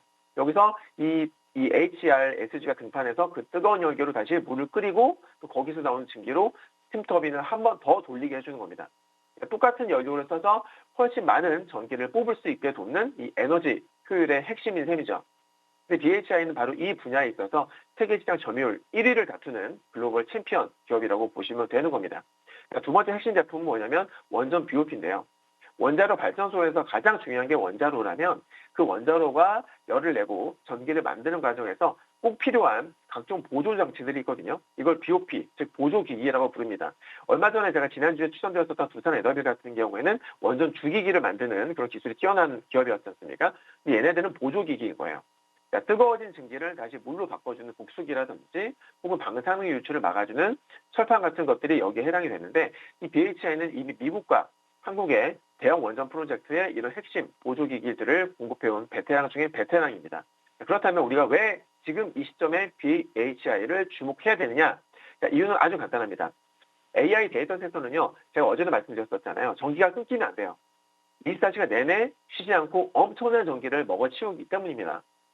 태양광이나 풍력 같은 재생에너지는 해가 진다라든지 혹은 바람이 불지 않으면 전기를 못 만들어요. 하지만 LNG와 원자력은 1년 365일 내내 안정적으로 전기를 뿜어냅니다. 그래서 지금 빅테크들이 앞서서 LNG 발전소를 짓고 또 소형 원전에 투자하는 거죠. 그 모든 발전 시설에 BHI의 장비가 필수적으로 들어갈 수밖에 없는 그런 구조라는 거예요. 네. 그리고 독보적인 지위도 무시할 수 없어요. 지금 미국 전력 시장은요. 공급자가 가격 결정권을 지는 셀러스 마켓으로 바뀌고 있는데 이 주요 기관들은 미국 데이터 전력 수요가 2030년까지 매년 2.4% 이상 급증을 할 거라 보고 있습니다. 근데 이걸 해결하기 위해서 가장 빨리 지을 수 있는 게 바로 LNG 복합 화력 발전소라는 거예요. 그리고 여기에 들어가는 HRSG 시장에서 BHI는 작년 상반기 기준으로 글로벌 점유율 1위를 기록했습니다. 특히 두산 에너빌리티와 협력해서 미국의 빅테크용 가스터빈이라든지 또 HRSG를 패키지로 묶어가지고 공급할 수 있는 구조를 갖췄다는 것은 대체 불가능한 경쟁력이다라고 할 수가 있겠습니다. 자, 원전 분야에서도 실질적인 수혜가 시작이 됐습니다. 이미 26년도는요. 체코 원전 본계약과 또 군대, 신한울 3, 4호기 건설이 본격화된 아주 중요한 시점이지 않습니까? BHI는요. 이미 1조 8천억대에서 최대 2조 5천억에 달하는 역대급 수주 잔고를 확보를 하고 있어요. 덕분에 올해는 사상 최대 실적에 대한 기대감도 매우 크죠. 자, 마지막으로요. 미래 먹거리인 SMR, 즉 소형 모듈 원전 시장에서도요. 입지가 아주 탄탄합니다. 미국의 뉴스케일 파워라든지 엑스에너지 같은 글로벌 SMR 선도 기업들이 직접 이 BHI 본사를 찾아서 협력을 논의할 그런 정도인데 얘네들이 BHI를 찾는 이유는요. 대형 원전뿐 아니라 또 SMR에 딱 맞는 보조기기 설계와 제작 능력을 모두 갖췄기 때문입니다. AI 전력 대란의 최종 해결책으로 꼽히는 이 SMR이 상용화될수록 물론 시간이 많이 걸리겠지만 이 BHI의 기업 가치는 단순한 부품 제조사를 넘어서 글로벌 에너지 솔루션 플랫폼으로 재평가될 가능성이 매우 높다고 저는 보고 있습니다. 자, 정리해보면 이 BHI는요.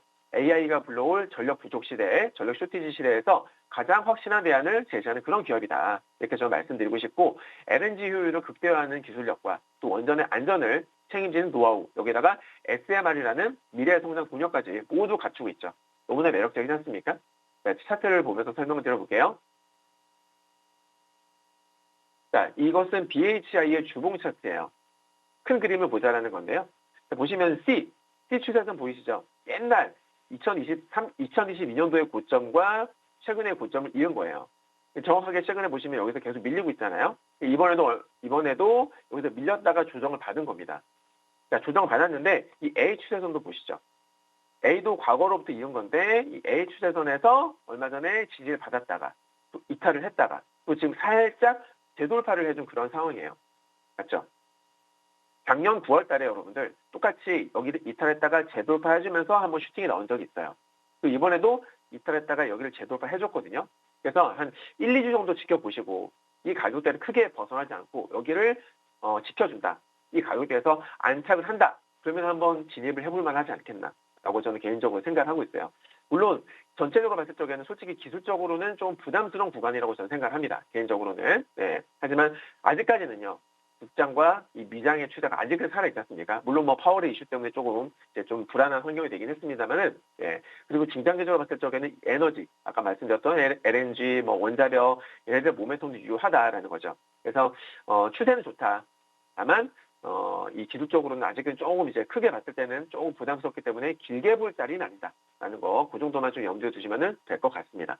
네, 두 번째 관심주는 BHI였습니다. AI 시대에서 전력 부족이라는 이슈에 가장 매력적인 대안을 제시하는 기업이다라고 꼽아주셨고요. 또 여기에 SMR이라는 성장 동력까지 갖추고 있는 기업이다라고 말씀해 드렸습니다. 기술적으로도 보면은 추세를 잘 눈여겨보시는 게 좋겠다, 상승 돌파가 나왔다라는 점까지 짚어드린 만큼 잘 체크해 보시면 좋을 것 같습니다. 자, 이제 저희 많은 분들이 좀 기다리고 계신 히트픽 코너로 가보도록 할 텐데요. 지금 오늘의 공략주 많이들 궁금해하십니다.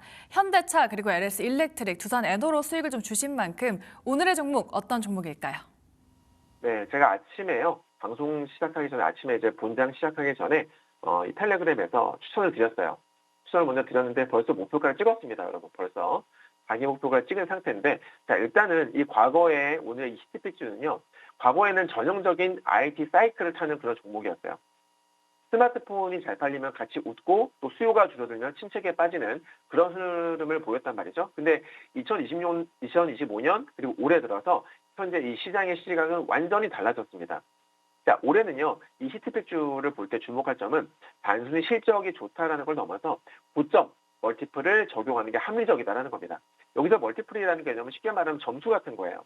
오늘의 히트픽주는요, 과거에는 이 PBR이 1.5배 전으로 왔다 갔다 했었거든요. 근데 업황이 좋을 때는 2배를 살짝 넘기기도 했었어요. 지금 현재 주가 수준으로 봤을 때 현재 PBR이 2.3배 수준이고요. 증권사 리포트를 보게 되면 적정 PBR을 2.5배 이상으로 주는 분위기더라고요. 자, 그러면 지금 왜 갑자기 몸값이 높아졌느냐? 자, 그 배경에는요, 단순히 숫자가 늘어나는 게 아니라 수요의 성격 자체가 구조적으로 변했기 때문입니다. 즉 기업 체질의 개선 영역에 들어섰다는 거죠. 자, 가장 먼저 이 회사의 주력인 MLCC 상황을 보게 되면 참고로 이 MLCC는 뭐냐면 산업의 쌀이라고 불립니다. 적층 세라믹 콘덴서라는 건데 전기를 저장했다가 반도체가 필요할 때 일정하게 공급을 해주는 그런 핵심 부품이에요. 자, 지금 상황이 얼마나 이 업황이 뜨겁냐면 25년 하반기부터 가동률이 무려 90% 이상을 계속 유지를 하고 있고요. 주목할 점은 전체 수요의 절반가량을 이미 서버와 전장이라는 거는 자동차 전자장비예요. 전장이 차지하고 있다는 겁니다. 특히 산업용 MLCC 중에서요. 약 60%가 AI 데이터 센터로 들어갑니다. 하이퍼스케일러, 즉 대규모 데이터 센터를 운영하는 북미 빅테크들의 인프라 투자가 이 기업의 실적을 직접적으로 끌어올리고 있는 거예요. 과거에 스마트폰에는 약 1000개 정도 들어갔었던 이 MLCC가요. 전력을 엄청나게 쓰는 AI 서버나 전기차에는 그 10배에서 수십 배 이상이 필요하다고 합니다. 자, 이 고전압, 고용량 기술력을 가진 이 기업은요. 전 세계적으로 손에 꼽히는데 그게 바로 오늘의 이 히트픽주가 그 중심에 있는 거예요. 자, 또 다른 축인 FCBGA의 성장세도 무섭습니다. FCBGA라는 건 뭐냐면 CPU라든지 GPU 같은 고성능 반도체 칩과 또 메인보드를 연결을 해주는 고부가 패키지 기판인데 아주 복잡하고 또 빠른 데이터를 전달해야 하는 반도체 전용 도로라고 보시면 되겠습니다. 자, 이 기판은요. 연결 통로가 많아서 신호 전달 속도가 되게 빨라요. 그리고 전력 소모와 노이즈는 많이 줄어서 이 AI 칩에는 필수로 들어가게 됩니다. 다만 기판 자체가 매우 크고요. 또 층수가 높아가지고 제작이 매우 어렵습니다. 이 때문에 전 세계적으로 이 히트픽주를 포함한 소수의 하이엔드 기업만이 생산이 가능한 거죠. 자, 현재 이 기판 사업 매출을 보게 되면 고부가 제품인 이 FCBGA가 기존의 기판을 넘어서고 있습니다.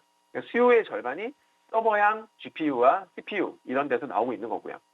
그리고 또 2026년도가 기대되는 이유가 뭐냐면 이 고객사의 지형이 바뀌기 때문인데 기존에 2개였어도 고객사에다가 올해는 신규로 4개가 더 추가될 가능성이 높아졌다는 겁니다. 국내의 빅테크와 또 AI, 가속기 분야의 새로운 고객들이 줄을 서고 있다는 것은 단순한 매출 증가 이상의 의미가 있겠죠. 그리고 또 최근 화두인 피지컬 AI, 즉 로봇이라든지 뭐 자율주행 같은 실제 물리적인 움직임을 갖춘 이 AI 분야에서도요, 우리의 이 히트픽주의 활약이 기대된다. 이렇게 보시면 되겠고, 또 최근에 이 로봇에 들어가는 초소형 모터 기술을 가진 알바 인더스트리즈를 여기다가 또 투자를 했거든요. 그래서 이 로봇 부품 시장에도 첫 발을 뗐는데 이건 이제 시작일 뿐입니다. 휴머노이드 한 대당 MXT는 약 1만 개, 또 카메라 모듈은 최소 5개 이상 들어가거든요. 스마트폰이랑은 비교가 안 되는 규모란 말입니다.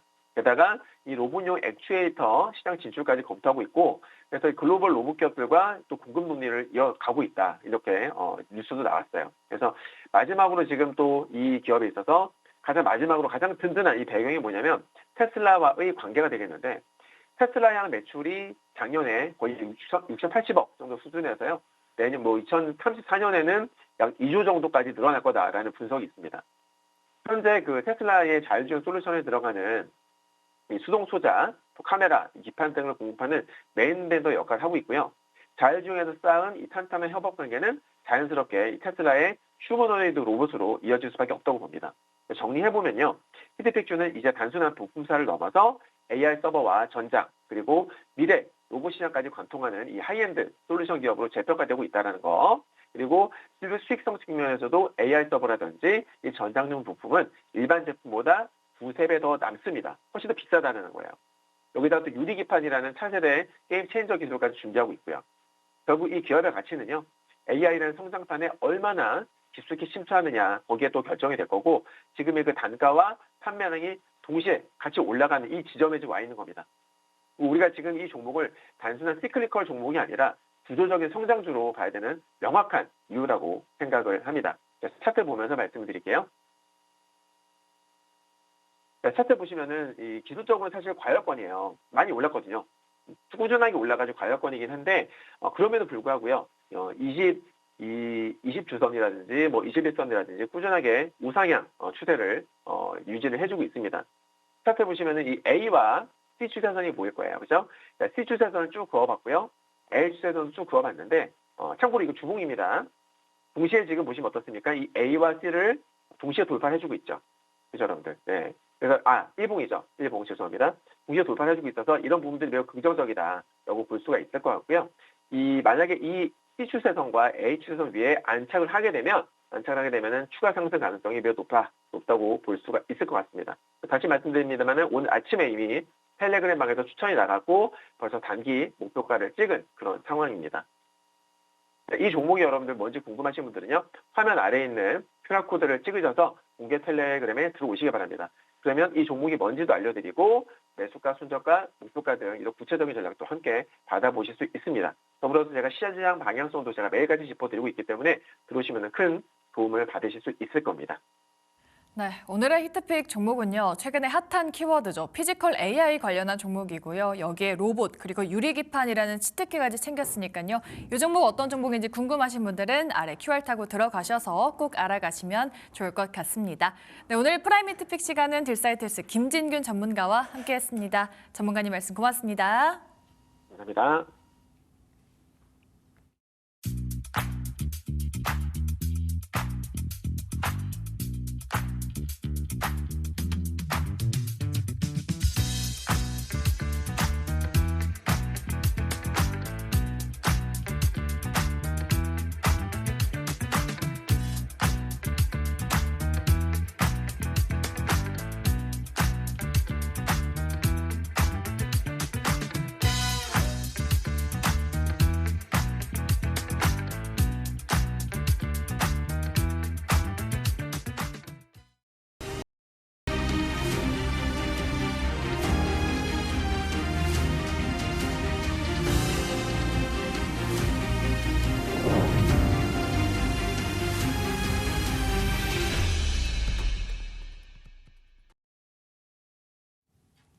네, 제약바이오 지난해 역대급 기술 이전에도 불구하고 반도체와 같이 계속해서 랠리가 이어가지는 못했던 한 해였습니다. 하지만 올해 굉장히 주목을 받고 있는 분야이고요. 또한 JP모건 헬스케어 컨퍼런스가 열리면서 그 기대감이 커지고 있습니다.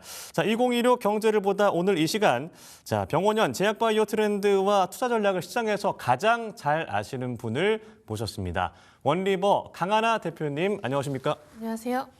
네, 새해 복 많이 받으시고요. 네, 새해 복 많이 받으세요. 예, 특히나 올해 제약바이오도 주목이 된다고 얘기를 많이 하는데 일단 오늘 JP모건 헬스케어 컨퍼런스가 개막을 했고 이번 주 동안 이어집니다. 그러니까 역사가 좀 됐더라고요. 어떤 행사인지 먼저 설명 부탁드리겠습니다. 일단 JP모건 헬스케어 컨퍼런스는 이제 심플하게 연중 가장 큰 바이오 행사라고 생각하시면 됩니다. 네. 물론 여기서 임상 데이터를 발표하거나 우리나라 바이오 기업들이 다 발표를 하는 건 아니고요. 예. 참석을 하는 기업들은 많지만 발표를 하는 기업은 상대적으로 적습니다.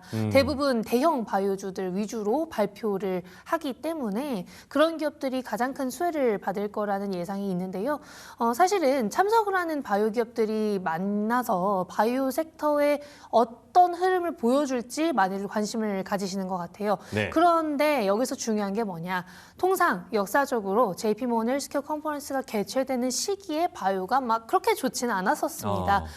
매년 1월에 제약바이오 지수 추이를 보시면 그렇게 막 되게 좋았었던 사례는 많이 없고요. 네. JP모건 헬스케어 컨퍼런스 기간에 이제 바이오 기업, 우리나라 바이오 기업이 빅딜을 체결한다면 또 다른 이야기겠지만 JP모건 헬스케어 컨퍼런스는 아까 말씀드렸다시피 계약을 위해서 간다기보다는 기존의 MTA 그런 계약을 체결하기 위한 준비들, 미팅들을 했었던 기업을 한 번 더 만나기 위한 만남의 장이라고 생각을 하시면 됩니다. 그래서 JP모건 헬스케어 컨퍼런스에서 여러 빅파마들 혹은 바이오 기업과 미팅 예약을 해놓은 게 가장 중요하다. 그 미팅으로 인해 계약이 3개월 내에 나왔었던 사례가 상대적으로 많아서 네. 3개월 이후를 생각하고 JP모건 헬스케어 컨퍼런스에서 트렌드가 뭔지, JP모건 헬스케어 컨퍼런스에서 빅파마들이 어디 쪽에 관심을 갖고 있고 어디 쪽에 기술 이전 계약이나 인수합병을 하고자 하는지 아는 게 오히려 더 중요합니다. 네, 그러니까 JP모건 헬스케어 컨퍼런스가 빅딜, 계약이 막 나오는 행사라기보다는 전반적인 트렌드 흐름을 볼 수 있고 계약을 하는 어떤 중간 단계에서 앞으로 3개월 안에 계약이 이루어질지를 지켜보는 그런 행사가 될 것이다라고 말씀을 해주셨는데 일단은 올해도 그렇고 이번 행사의 전반적인 키워드는 어떻게 볼 수 있을까요? 키워드는 당연히 많고 제가 올해의 바이오 키워드 중 하나를 이제 RNA로 네. 많이 생각을 하고 있고 AI 바이오도 마찬가지로 언급을 많이 드리고 있는데요.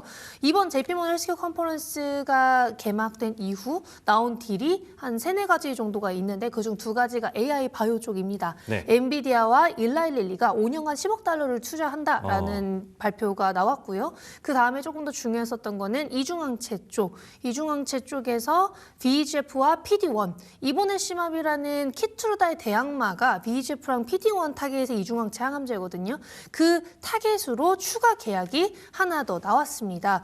그렇기 때문에 이 이중항체 에피와 램진의 이중항체 계약, 그 다음에는 엔비디아와 일라이릴리의 계약, 그 다음에는 이제 노바티스가 BBB 셔틀 기반의 알츠하이머 항암제를 하나 인수하는 계약을 체결했습니다. 예. 그래서 개막되자마자 계약이 많이 나오는 건 맞아요. 많이 나오기 시작했고 아마 추가적으로 JP모건 헬스케어 컨퍼런스 끝날 때까지 한두 건 정도는 당연히 더 나올 수 있을 거라고 생각이 되는데 네. 그럼에도 이제 우리나라 기업이 지금 당장 계약이 나온다라고 생각을 하시기보다는 트렌드를 지금 알아가자. 그러면 3-4개월 안에 뭔가 큰 걸 우리가 발견할 수 있을 것이다라고 보시는 게 더 좋을 것 같습니다. 그래서 이제 AI 쪽 이번에 딜도 많이 나왔고 엔비디아를 통해서 AI 바이오 시대가 개막했다라는 것도 알 수 있었고요. 네. BBB 셔틀, ABL 바이오가 글로벌 BBB 셔틀 대장이라고 해도 과언이 아닌데 ABL 바이오도 이제 BBB 셔틀 추가 계약 언제 나와도 이상하지 않겠구나라는 것도 알 수 있었고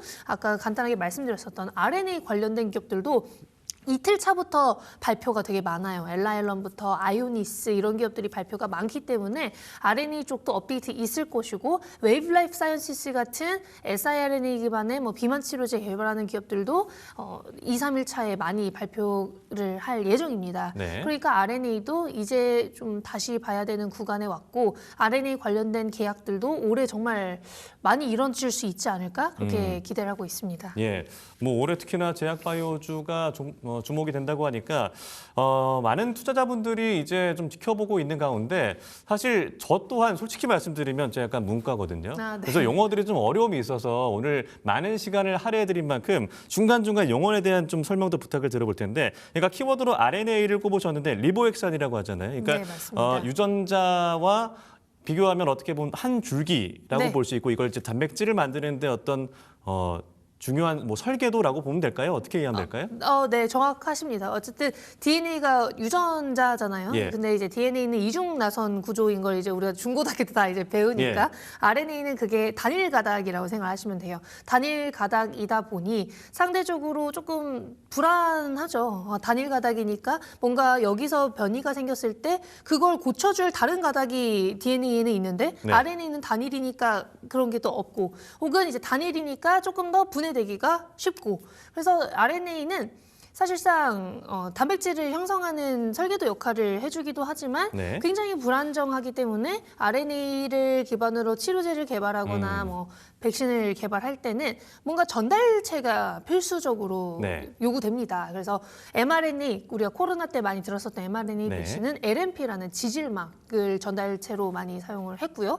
요즘 언급이 많이 되고 있는 RNA는 단연 이제 siRNA라고 할 수 있는데 네. siRNA는 소간섭 RNA라고 해서 mRNA 우리가 흔히 아는 단백질을 형성하는 그 mRNA에 붙어서 mRNA를 절단하여 단백질 형성을 억제하는 걸 이제 siRNA가 합니다. 그래서 이 siRNA가 올해 좀 트렌드가 될 수 있지 않을까 그렇게 예상을 하고 있는 거고 네. RNA는 RNA 내에서도 이제 종류가 다양하기 여러 가지가 때문에 있으니까. 네, 이렇게 설명을 드릴 수 있을 것 같습니다. 예, 알겠습니다. 자, 일단 뭐 JP모건 헬스케어 컨퍼런스에 대한 얘기를 계속 해보자면 우리 기업들도 대거 정식 초대를 받았고 또 메인 트랙에 오르는 기업들이 또 주목되고 있죠. 그렇죠. 메인 트랙에서 발표를 하는 기업들은 셀트리온, 삼성 바이오로직스, 그리고 이제 에이펙, 아시아 퍼시픽 쪽 트랙에서 발표하는 기업들은 알테오젠, D&D 파마텍, 휴젤이 있습니다. 네. 이제 둘째 날에 셀트리온과 삼성바이오틱스가 발표를 할 예정이고요. 이 두 기업은 메인 트랙에서 발표를 할 예정이고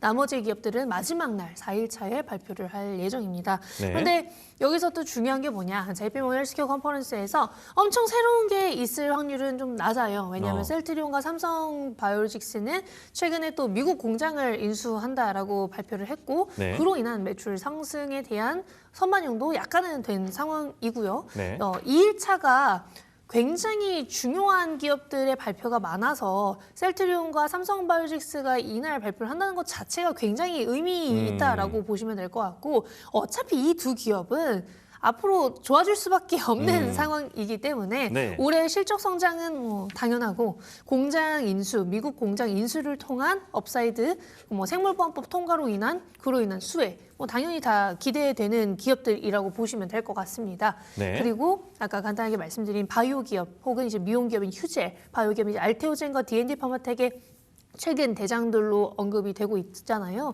알테오젠은 우리나라 바이오 대장, 그리고 D&D 파마텍은 비만 대장으로 언급이 많이 되고 있는데 네. 이 두 기업 모두 추가 기술 이전 계약이 언제 나와도 이상하지 않다라는 얘기가 나오고 있고 여기서 조금 아쉬운 부분은 알테오젠이 약간의 노이즈가 항상 있잖아요. 네. 뭐 특허 노이즈가 나온다든지 아니면 최근에 언급된 해외 증권사 셀리포트로 인한 노이즈가 나온다든지 그런 노이즈를 이겨내기 위해서는 결국 전고점을 뚫기 위해서는 추가 기술 이전 계약이 빅파마와 한 건 더 체결이 돼야 되는 상황이다. 그래서 네. 그걸 우리가 머크 발표를 통해서 기대를 했던 바입니다. 예. 그래서 머크가 그런 것들을 어느 정도 타파해 줄 거라고 예상을 하고 있고 D&D 파마텍의 경우에는 원래 화이자가 메세라, D&D 파마텍의 파트너사인 메세라를 인수하면서 어제 뭔가 나오지 않을까 이렇게 기대를 했는데 경구 비만 치료제에 대해서는 굉장히 짧게 얘기를 했어요. 그래서 D&D 파마텍이 오늘 약간 하락을 하고 있는 모습이고 다만 마지막 날에 D&D 파마텍의 발표도 예정이 되어 있기 때문에 그 부분도 조금 기다려보시면 좋을 것 같습니다. 예, 이번에 행사에 참여하는 우리 기업들에 대해서 전반적으로 얘기를 나눠봤습니다. 작년 한 해 뭐 역대급 기술 수출의 소식이 많았던 한 해였다. 그러니까 작가님이 본 2025년에 이 제약바이오주 최고의 기업은 어디로 꼽으시겠어요? 사실 ABL 바이오가 굉장한 퍼포먼스를 보여줬잖아요. 네. ABL 바이오의 경우 일라일리라는 글로벌 1위 빅파마 기업과 대규모 기술 이전 계약, 네. 3.8조 원의 계약에다가 지분 투자까지 받은 상황이죠.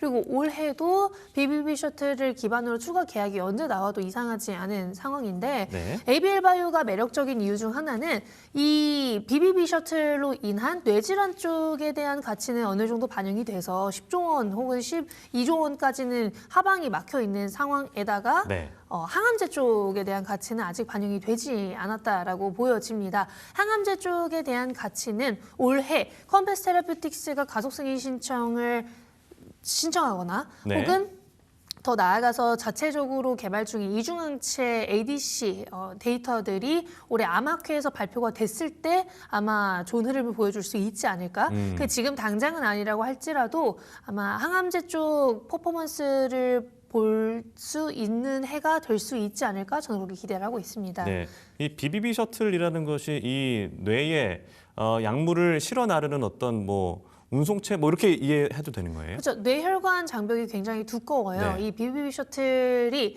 뇌혈관 장벽이 두껍기 때문에 이거를 열어서 거기에 뇌 질환의 원인이 되는 곳까지 약물을 전달해주는 역할을 해주는 게 이 BBB 셔틀입니다. 그러니까 뇌혈관 장벽을 열어서 뇌 질환을 치료하기 위한 약 혹은 뇌 질환을 타겟하기 위한 항체를 열어서 전달해주는 원래는 이제 혼자서 투과를 하기가 어려워요. 항체들이 크기 때문에. 그래서 그걸 해결해주는 게 이 BBB 셔틀의 역할이고 최근에는 이 BBB 셔틀의 확장성이 RNA와 붙으면서 또 일어나고 있는데요. RNA의 경우에는 과거 갈낙이라는 간 쪽에만 전달이 되는 전달 체계를 많이 사용을 했었는데 네. 이제는 BBB 셔틀에 접목해서 뇌질환 혹은 이 BBB 셔틀도 결국에는 다 어디에 많이 발현이 됐느냐에 따라서 뇌뿐만 아니라 다른 쪽도 타겟이 가능하잖아요. 네. BBB 셔틀도 결국에는 어딘가에 많이 발현이 되어 있는 타겟으로 가는 거니까요.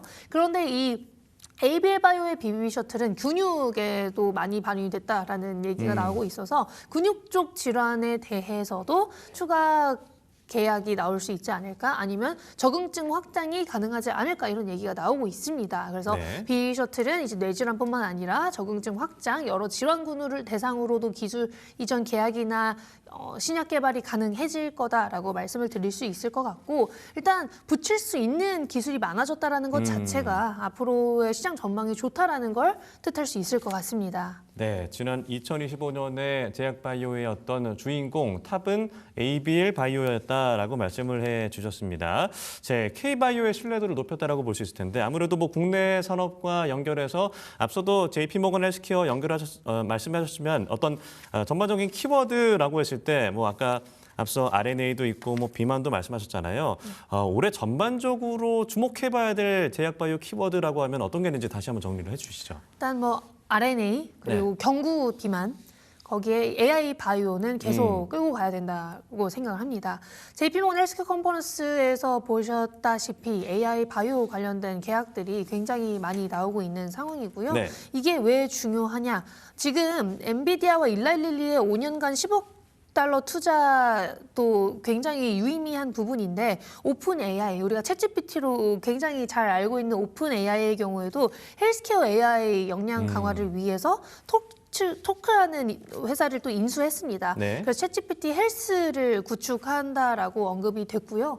최근 일론 머스크는 또 의사들에 대해서 약간의 뭐 비판, 뭐 의대 진학하지 말아라. 그러니까 뭐 의사가 사라질지도 모른다 뭐 이런 얘기를 했더라고요. 뭐 그런 얘기를 작년부터 계속하고 있는데 예. 그로 인한 이제 의료 로봇에 대한 관심은 늘어날 수밖에 없습니다. 근데 의료 로봇도 결국에는 AI를 기반으로 네. 하거든요. 그러니까 AI 바이오는 당연히 올해 봐야 되는 섹터라고 저는 생각을 하고 있고 RNA 쪽도 왜 중요하냐? 비만과 RNA가 요즘에 많이 엮여 있다라고 간단하게 말씀을 드렸었는데 네. 결국에는 올해는 RNA를 기반으로 비만 치료제 혹은 메쉬 치료제, 대사 이상 지방 간염 치료제를 개발하게 되면 3개월에 한 번 투여를 해야 되는 뭐 이런 장기 지속도 가능한 상황이고 더 나아가서는 제일 매력 있는 부분이 내장 지방, 그러니까 안 좋은 지방만 뺄 수 있다라는 거예요. 안 좋은 지방만 타겟을 하고 안 좋은 지방인 내장 지방만 없애면서 근육량은 오히려 증가시키는 게 이 RNA 비만 치료제들의 현재 나오고 있는 임상 데이터 특징입니다. 네. 그런 걸 고려했을 때 RNA를 기반으로 올해 비만이나 메쉬 쪽 임상 중기, 뭐 임상 이상 데이터들이 하나둘 나오기 시작한다면 분명히 거기서도 기회를 볼 수 있을 거라고 생각을 하고 있고요. 마지막으로 제가 말씀을 드릴 수 있는 부분은 네. 경구 비만일 것 같은데 경구 비만 치료제도 작년 12월 노보노디스크의 경구 위고비가 비만 치료제로서 FDA 승인을 네. 받으면서 시작이 된 시장이라고 생각을 합니다. 그런데 이 경구 비만 치료제가 거기서 끝났으면 좀 아쉬울 수 있고 네. 재미없을 수 있었을 것 같아요. 왜냐하면 노보노디스크의 경구 세마글루타이드는 이미 리벨서스라는 이름으로 당뇨 치료제 FDA 승인은 받은 이력이 있고 이제는 경구 비만 치료제, 비만 치료제의 적응증으로 다른 용량으로 승인을 받은 상황인데요. 네. 근데 여기서 중요한 건 노보디스크와 투탑을 이루고 있는 게 일라일리잖아요. 네. 근데 일라일리도 올해 상반기 중으로 올포글리프론이라는 저분자 GLP-1 경구 비만 치료제 승인 여부를 앞두고 있습니다. 그래서 이제 12월 노보디스크를 필두로 올해 상반기까지 일라일리의 경구 비만 치료제가 승인이 된다면 네. 그 사이에 경구 비만 쪽에 대한 관심은 늘어날 수밖에 없을 거라고 생각을 하고 있고요. 우리가 많이 기대했었던 게 D&D 파마텍의 파트너사 메세라의 경구 비만 치료제 임상 데이터 네. 발표였는데 이게 작년에 원래 발표가 될 거라고 메세라 측에서 얘기를 했었지만 메세라가 화이자로부터 인수를 당해버렸잖아요.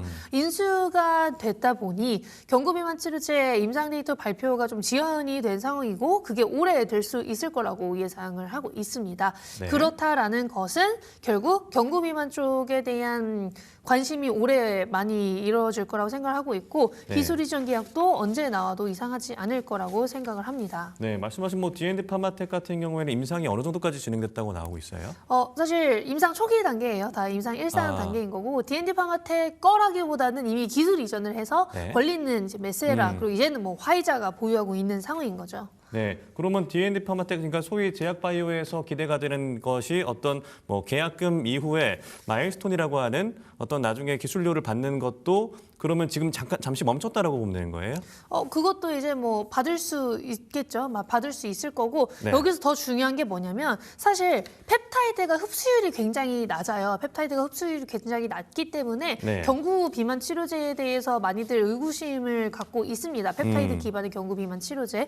왜냐하면 지금 경구 위고비인 노보디스크의 경구 비만 치료제의 경우에도 흡수율이 좀 떨어지기 때문에 용량에 있어서도 다른 상황이고 주사제 대비 더 나아가서는 흡수율이 떨어지기 때문에 공복의 복용 그리고 물 120ml의 복용 뭐 이런 좀 까다롭네요. 단점들이 다 있습니다. 그래서 그런 것들을 이겨낼 수 있는 펩타이드 경구 비만 치료제가 분명히 각광받을 거라고 생각을 하고 있고 받을 수밖에 없을 것 같은데 D&D 파마텍의 오랄링크 플랫폼이 펩타이드 경구 플랫폼이에요. 네. 그걸 접목시킨 비만 치료제들을 메세라가 보유하고 있는 거기 때문에 그 데이터들을 발표하게 된다면 데이터가 잘 나왔을 경우 오랄링크 플랫폼에 대한 가치도 당연히 올라가는 것이고 그게 결국에는 D&D 파마텍에게 있어서 굉장히 큰 가치로 작용을 할 거라고 저는 생각을 합니다. 예, 이 비만 치료제 사실 뭐 지난해 위고비 열풍해서 여러 사람들 특히나 연예인들이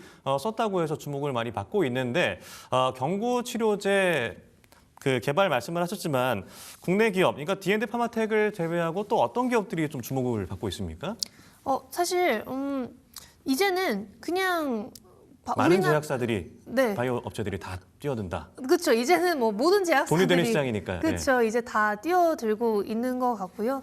이제 진짜 중요한 거는 제약 바이오 산업을 볼 때 정책이나 이제 정부의 지원이 어느 정도냐도 중요한 것 같아요. 예. 중국의 바이오 산업이 정말 많이 올라왔잖아요. 중국이 최근 비만 치료제를 많이 개발을 하고 있고 많이 기술 이전을 체결했는데 우리나라 기업들도 이제 좀 시작하는 단계입니다. 그래서 우리나라 차원에서 우리나라 국내 비만 치료제 개발사들한테 그런 규제 완화나 이런 것, 임상 기간 뭐 단축 이런 것들이 결국에는 반영이 되면 조금 네. 더 빠르게 임상 진전이 되면서 기술 이전까지 진행될 수 있을 거라고 생각을 하고 있거든요. 근데 결국에는 기술 이전을 해야 그 가치를 온전히 기업의 가치에 반영을 할 수 있는 상황이라서 비만 치료제를 개발하는 기업들은 정말 너무너무 많아졌지만 임상 단계에 있는 기업들이 더 관심을 많이 받을 거라고 생각을 하고 있고 네. 그중에서는 사실 뭐 한미약품이 최근 근육량 증가를 하는 비만 치료제 개발 중으로 관심을 많이 받고 있는 상황에 D&D 파마텍은 뭐 당연히 말할 것도 없고요. 제일 제가 관심 있게 보고 있는 기업들은 일동제약이랑 뭐 올릭스 같은 글로벌 기업들이 관심을 갖고 보고 있는 경구비만, 저분자 경구비만에다가 RNA 기반의 메시 치료제 개발하는 상황입니다. 그래서 이 기업들은 계속해서 팔로우업을 해야 되지 않나. 안 그래도 지금 JP모건 헬스케어 컨퍼런스가 시작되고 나서 네. 다들 주가 흐름이 좋지 않잖아요. 그래서 오히려 이런 시기에 공부를 해놓는 게 더 좋은 상황이지 않을까 그렇게 생각을 하고 있습니다. 네, 뭐 말씀하신 업체들이 있는데 사실 이제 비만 치료제를 좀 적용을 해볼까라고 고민하시는 분들 입장에서는 주사보다는 당연히 이제 먹는 게 좀 편하니까 그쪽으로 좀 시장에 쏠리지 않을까 싶은데 앞으로 시장 전망은 좀 어떻게 보세요? 주사 제형의 시장이 예. 우선은 더 주도를 할 겁니다. 모든 증권사들 아니면 빅파마들도 얘기를 하는 걸 들어보면요. 주사 제형 시장이 더 크다고 생각을 해요. 효과가 좀 차이가 있다고 그렇죠. 보면 주사 될까요? 제형이 흡수율도 당연히 더 좋고 어쨌든 일주일에 한 번 투여를 한다는 것 자체가 편의성에 있어서 그래도 꽤나 뛰어난 부분이기 때문에 네. 과거 하루에 한 번 투여를 했을 때와는 완전히 다른 상황이고요. 이 주사 제형의 효과 때문에라도 일단 주사 제형이 완전히 주도를 할 거라고 생각을 하지만 경구 비만은 주사 제형과 완전히 뭐 경쟁을 하는 시장이라기보다는 유지요법도 가져갈 수 있고 주사 제형이 죽어도 싫다 하는 네. 분들은 이제 경구 제형을 분명히 선호할 거란 말이죠. 그러니까 경구 제형에 대한 니즈는 분명히 존재를 하고 새로운 시장을 오히려 개척해 나가면서 비만 치료제 시장을 키워나가는 상황이라고 보시면 될 것 같은데 경구 시장과 더불어 이제 주사 제형도 이제 뭐 같이 커줄 수 있지 않을까? 전 둘 다 같이 가져가야 된다라고 보고 있습니다.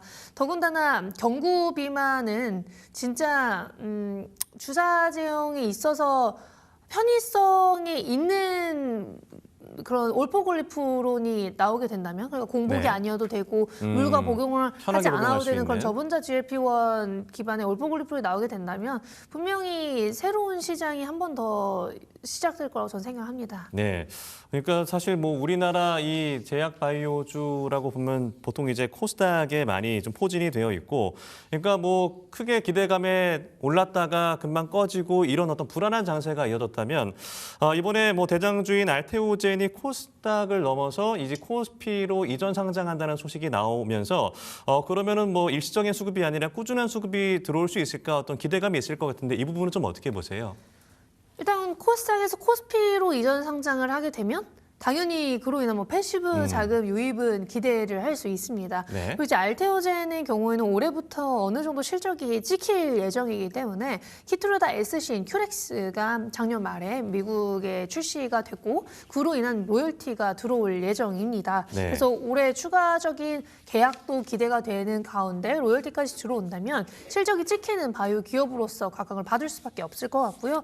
일단은 알테오젠은 코스피에 가야만 성장을 했을 때 오히려 업사이드가 막히지 않는, 업사이드가 열릴 수 있는 상황이라서 네. 추가 기술 이전 계약 그리고 큐렉스, 키트루다 SC의 전환율이 높아지게 된다면 정고점을 넘어서 올라갈 수 있지 않을까 그렇게 기대를 하고 있습니다. 네, 그럼 다른 바이오 기업들을 봤을 때 사실 많은 분들이 이 바이오 투자는 꿈만 먹고 산다라는 편견이 있어요. 그러니까 실제적으로 다가올까라는 어떤 의구심도 많았던 게 그동안 사실이었고요. 네. 근데 뭐 AI 기술에 발달하면서 그러면 이제 임상도 좀 단계가 축소가 될 수도 있고 그런 실적에 대한 기대감도 좀 커질 수 있는 겁니까? 어떻게 보세요? 우선 AI를 활용하면 당연히 시간이나 아니면 돈 이런 자금이나 시간 부분에 있어서 굉장한 이점이 생길 겁니다. 네. 그러니까 글로벌 대형 제약사들, 빅파마들이 여러 AI 바이오 기업들과 협업을 할 수밖에 없는 것이고요. 일라이릴리가 엔비디아와 계약을 하면서 그럼 다른 AI 바이오 기업들 죽는 거 아닌가 이렇게 생각을 하실 수도 있지만 네. 오히려 일라이릴리가 다른 AI 바이오 기업들과 가장 많이 계약을 체결한 기업 중 하나입니다. 엔비디아뿐 아닌 AI 바이오 뭐 3-4군데와 이미 협업을 체결한 상황이고 돈도 준 상황이에요. 뭐 네. 예를 들어 구글의 자회사인 아이소모픽 랩스는 완전히 AI 신약 계열 플랫폼 기업인데 그것과도 재작년 JP모건 헬스케어 컨퍼런스에서 빅딜을 체결했었어요. 그러니까 JP모건 헬스케어 컨퍼런스에 갈 때마다 일라이릴리는 큰 기업들과 AI 관련 계약을 또 체결을 해주는 거죠. 네. 그래서 그것만으로도 이제 AI 바이오 시대가 온다라는 것을 알 수 있겠고 기본적으로 AI 바이오가 그냥 신약 개발 단계에 있어서 후보 물질을 빠르게 찾아내주고 혹은 전임상 단계를 대체해주는 이제는 FDA가 굉장히 밀어주고 있고 여러 정책이 통과되고 있는 게 FDA가 가장 언급을 많이 하고 있는 부분이 남스거든요. 뉴 어프로치 메소돌로지인데 이게 동물 실험을 대체하는 다른 전임상 실험들을 단계, 사용할 수 있게 해주는 이제 전임상 단계에서 동물 실험을 대체할 수 있게 해주는 그런 요소들을 통과해주겠다라는 법안이에요. 근데 이게 어느 정도 통과가 됐고 FDA에서도 굉장히 지원을 많이 해주고 있는 분야입니다. 그러니까 동물 실험을 완전히 대체를 할 수는 없겠지만 AI를 활용하여 가능한 부분이 있다면 논리적으로 이 모든 게 설명이 되고 데이터가 명확하다면 동물 실험을 대체해주겠다는 게 지금 FDA의 방향성입니다. 그러니까 AI 바이오를 활용하는 빅파마들은 점점 늘어날 것이라고 저는 생각을 하고 있고 앞으로도 이 AI 바이오를 활용해서 후보물질 단계 혹은 후보물질을 넘어서 전임상 단계까지는 정말 활용을 많이 함에 따라 시간과 돈이 많이 단축될 거라고 저는 기대를 하고 있어요. 저희가 뭐 앞서서는 국내 어떤 시총 상위 종목들 위주로 좀 얘기를 했다면 중소형 바이오 중에서 정말 어떤 기업을 골라야 할까? 앞서 말씀하신 어떤 트렌드를 따라가는 기업들을 찾으면 될까? 아니면 이게 실적으로 이어지기까지는 시간이 좀 걸리기 때문에 옥석 가리기는 어떻게 하는 게 좀 좋을까요? 우선 중소형 바이오주들은 대부분 다 돈이 없죠. 대부분 네. 다 돈이 없기 때문에 현재 보유 현금 현황이 좀 중요하게 작용을 할 것 같고 이 기업의 흑자 전환 시점을 분명히 알고 가야 됩니다. 요즘에는 돈이 너무 없는 기업에 대해서 대부분의 투자자분들이 좀 안 좋은 인식을 갖고 있기 때문에 어느 정도 자금 여력이 있거나 아니면 회사가 너무 괜찮아서 기관들로부터 자금 투자 유치가 수월한 기업이라는 확신이 있어야만 되는 상황입니다. 그래서 중소형 바이오주들을 옥석 가리기 할 때 제일 중요한 요소 중 하나가 당연히 현금 보유 현황 그리고 자금 조달을 언제 할지가 중요해질 거라고 생각을 하고 있고요. 네. 더 중요한 거는 글로벌 빅파마들이 관심 있게 보고 있는 분야인지 글로벌 빅파마들이 이 기술에 대해서 관심이 많은지 어쨌든 중소형 바이오주들은 특히나 글로벌 기업들과 계약을 체결해야만 주가가 오르고 기업의 가치가 올라간단 말이죠. 네. 자체적으로 처음부터 끝까지 임상을 진행한다는 것 자체가 사실상 거의 불가능한 일입니다. FDA로부터 뭐 그런 노하우를 보유하고 있는 것도 아니고 대규모 임상을 진행하기 위한 자금이 있는 것도 아니기에 결국에는 중소형 바이오주들을 잘 가려내기 위해서는 보유 현금 현황 그리고 글로벌 기업들이 관심 있게 보고 있는 기술인지 그러니까 RNA나 뭐 이중항체나 아니면 이제 뭐 AI 바이오 중에서도 글로벌 기업들과 레퍼런스가 있는 기업인지 이런 것들을 보셔야 될 것 같습니다. 네, 말씀하신 대로 뭐 글로벌 빅파마가 주목하고 있는 기술인지 또 그리고 현금 보유 현황 그리고 흑자 전환의 타이밍 이런 것들도 지켜봐야 된다라고 하셨는데 아직 좀 주목받지 못하고 있는 뭐 라이징 스타라고 해야 될까요? 어떤 기업을 좀 꼽을 수 있을까요? 뭐 이게 주목받지 못하고 있다라는 게 어느 정도 시가총액 수준인지는 잘 시총 모르겠습니다만 아직 1조가 안 되는 네. 기업 중에서? 최근에 또 많이 다 하락을 해주고 있어서 올해 좀 기대가 되는 기업 중 하나는 에이프릴 바이오를 보고 있는 상황이고요. 네. 미국 진출이 잘 된다는 가정하에 정말 작은 기업이 많지는 않지만 토모큐브 같은 기업들도 결국에는 업사이드가 남아 있다고 생각합니다. 네. 에이프릴 바이오는 이미 어느 정도 바이오도 기술 이전 계약을 체결한 상황이고 토모큐브도 로슈와 체결한 그런 협업이 있어서 올해 네. 결과들이 나올 수 있어요. 거기 이제 마지막으로 설명드릴 수 있는 게 넥스트 바이오 메디컬일 것 같은데 넥스트 바이오 메디컬도 최근 하락폭이 좀 큰 상황입니다. 근데 넥스트 바이오 메디컬도 제일 중요한 부분 중 하나가 지금 이미 팔리고 있는 지혈제 넥스 파우더가 아닌 넥스피어 네. F 일 것 같습니다. 넥스피어 F가 결국에 파트너십 확정이 1분기 내로 될 거거든요. 그러면 파트너십이 확정됨에 따라서 계약금도 들어올 예정이라 이 세 기업들은 올해 좀 기대를 하고 봐야 되지 않을까? 1조 언더 기업들 중에서는 이 세 기업에 저는 관심 있게 보고 있는 상황입니다. 네. 에이프릴 바이오, 토모큐브, 넥스트 바이오 메디컬 이 세 종목 말씀해 주셨습니다. 그런데 뭐 앞서도 언급하셨던 여러 가지 뭐 트렌드가 될 수 있을 만한 어떤 키워드 중에 ADC를 언급을 해 주셨는데 이게 항체 약물 접합체라고 하는데 리가켄바이오가 좀 주목을 받고 있는 건가요? 그렇죠. 어쨌든 리가켄바이오가 국내 ADC 대장 기업이고 여태까지 글로벌 빅파마들과 여러 기술 이전 계약을 체결한 상황이기 때문에 네. 추가 기술 이전 계약이 나와줘야 되는 상황입니다. 이미 과거에 빅파마들과 계약을 체결했었다는 것 자체가 이 플랫폼에 대한 검증이 끝났다라는 것이고 이제는 1년 이상 계약이 나오지 않은 상황이지만 ADC에 대한 빅파마들의 관심은 여전하기에 만약에 올해 임상 데이터가 추가적으로 발표될 때 이게 유의미하다면 네. 앞으로도 기술 이전 계약은 유망하고 기존의 기술 이전 계약 체결한 것 중에 존슨앤존슨, 얀센과 체결한 트랍2 ADC도 옵션을 행사할지 올해 결과가 나옵니다. 네. 그로 인한 기대감도 여전히 남아있다라고 저는 생각하고 있습니다. 예, 그렇다면 뭐 해외 주식, 그러니까 미국 증시라든가 이런 것들을 좀 보고 계신 분들 입장에서는 대장주라고 할 수 있는 뭐 일라일릴리, 노보 노디스크 이런 그 시총 순으로 봤을 때 좀 높은 기업들 위주로 투자하는 게 좋을까요? 어떻게 보세요? 사실 바이오 처음 하시는 분들은 그게 제일 좋을 거라고 생각을 하고 있습니다. 다만 노보노디스크는 대형주긴 하지만 한 1, 2년 사이에 반 이상 하락을 한 상황이라서 일라일릴리가 추이가 더 좋았고요. 우리나라 대형주들은 올해도 좋지 않을까. 네. 우리나라 대형주들도 작년에 셀트리온, 삼성바이오 다 흐름이 좋았고 알테오젠도 이제 뭐 하락폭은 당연히 막혀 있어서 바이오 처음 투자하시는 분들은 JP모건 헬스케어 컨퍼런스 세론 있는 요즘 시점이 투자하기 제일 좋을 것 같습니다. 예, 꿈을 먹고 사는 제약바이오 투자라고 하는데 올해 뭐 금리 인하에 대한 기대감, 물론 이제 1월 FOMC는 동결을 예상하는 전망이 많습니다만 전반적으로 금리 인하와 더불어서 그럼 제약바이오주 투자하기 좀 좋은 한 해가 될까라는 어떤 그 생각을 갖고 있는 개인 투자자분들을 위해서 마지막으로 한 말씀 부탁드리겠습니다. 일단 1월 금리가 동결이라고 예상이 되고 있어서 네. 그리고 올해 금리 인하가 없을 수 있다라는 얘기들이 나오고 있긴 합니다만 트럼프의 의지가 확고하다면 오히려 파월 이후 연준 의장은 금리 인하에 좀 우호적인 사람으로 분명히 선정을 해주지 않을까 저는 그렇게 기대를 하고 있어서 금리와 바이오가 반대로 진행이 된 반대로 가는 경향이 있기 때문에 금리 인하기가 조금이라도 지속이 된다면 바이오는 한 번 더 업사이드가 나올 수 있을 거라고 기대를 하고 있고 네. 국내 기업들 중에서 기술 이전 계약이 한 건이라도 체결이 된다면 구조적인 성장을 하고 있는 상황에 바이오를 보지 않을 이유는 없을 거라고 생각합니다. 네, 알겠습니다.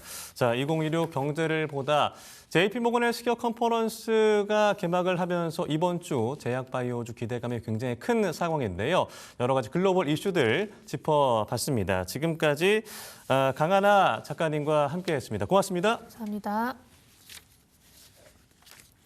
네, 바이오주는 흔히 뭐 꿈을 먹고 사는 어떤 투자다라는 얘기들이 있죠. 기다림의 미학이라고도 하는데 정말 날씨도 춥습니다. 추운 겨울이 오고 봄이 오듯이 여러분들이 계획하는 꿈과 어떤 투자들 나중에 숫자로 꼭 나타나는 투자를 하시길 기대하면서 오늘 이 시간 마무리해 보도록 하겠습니다. 증시 프라임타임 내일 이 시간에 찾아뵙도록 하겠습니다. 함께해 주신 여러분 고맙습니다.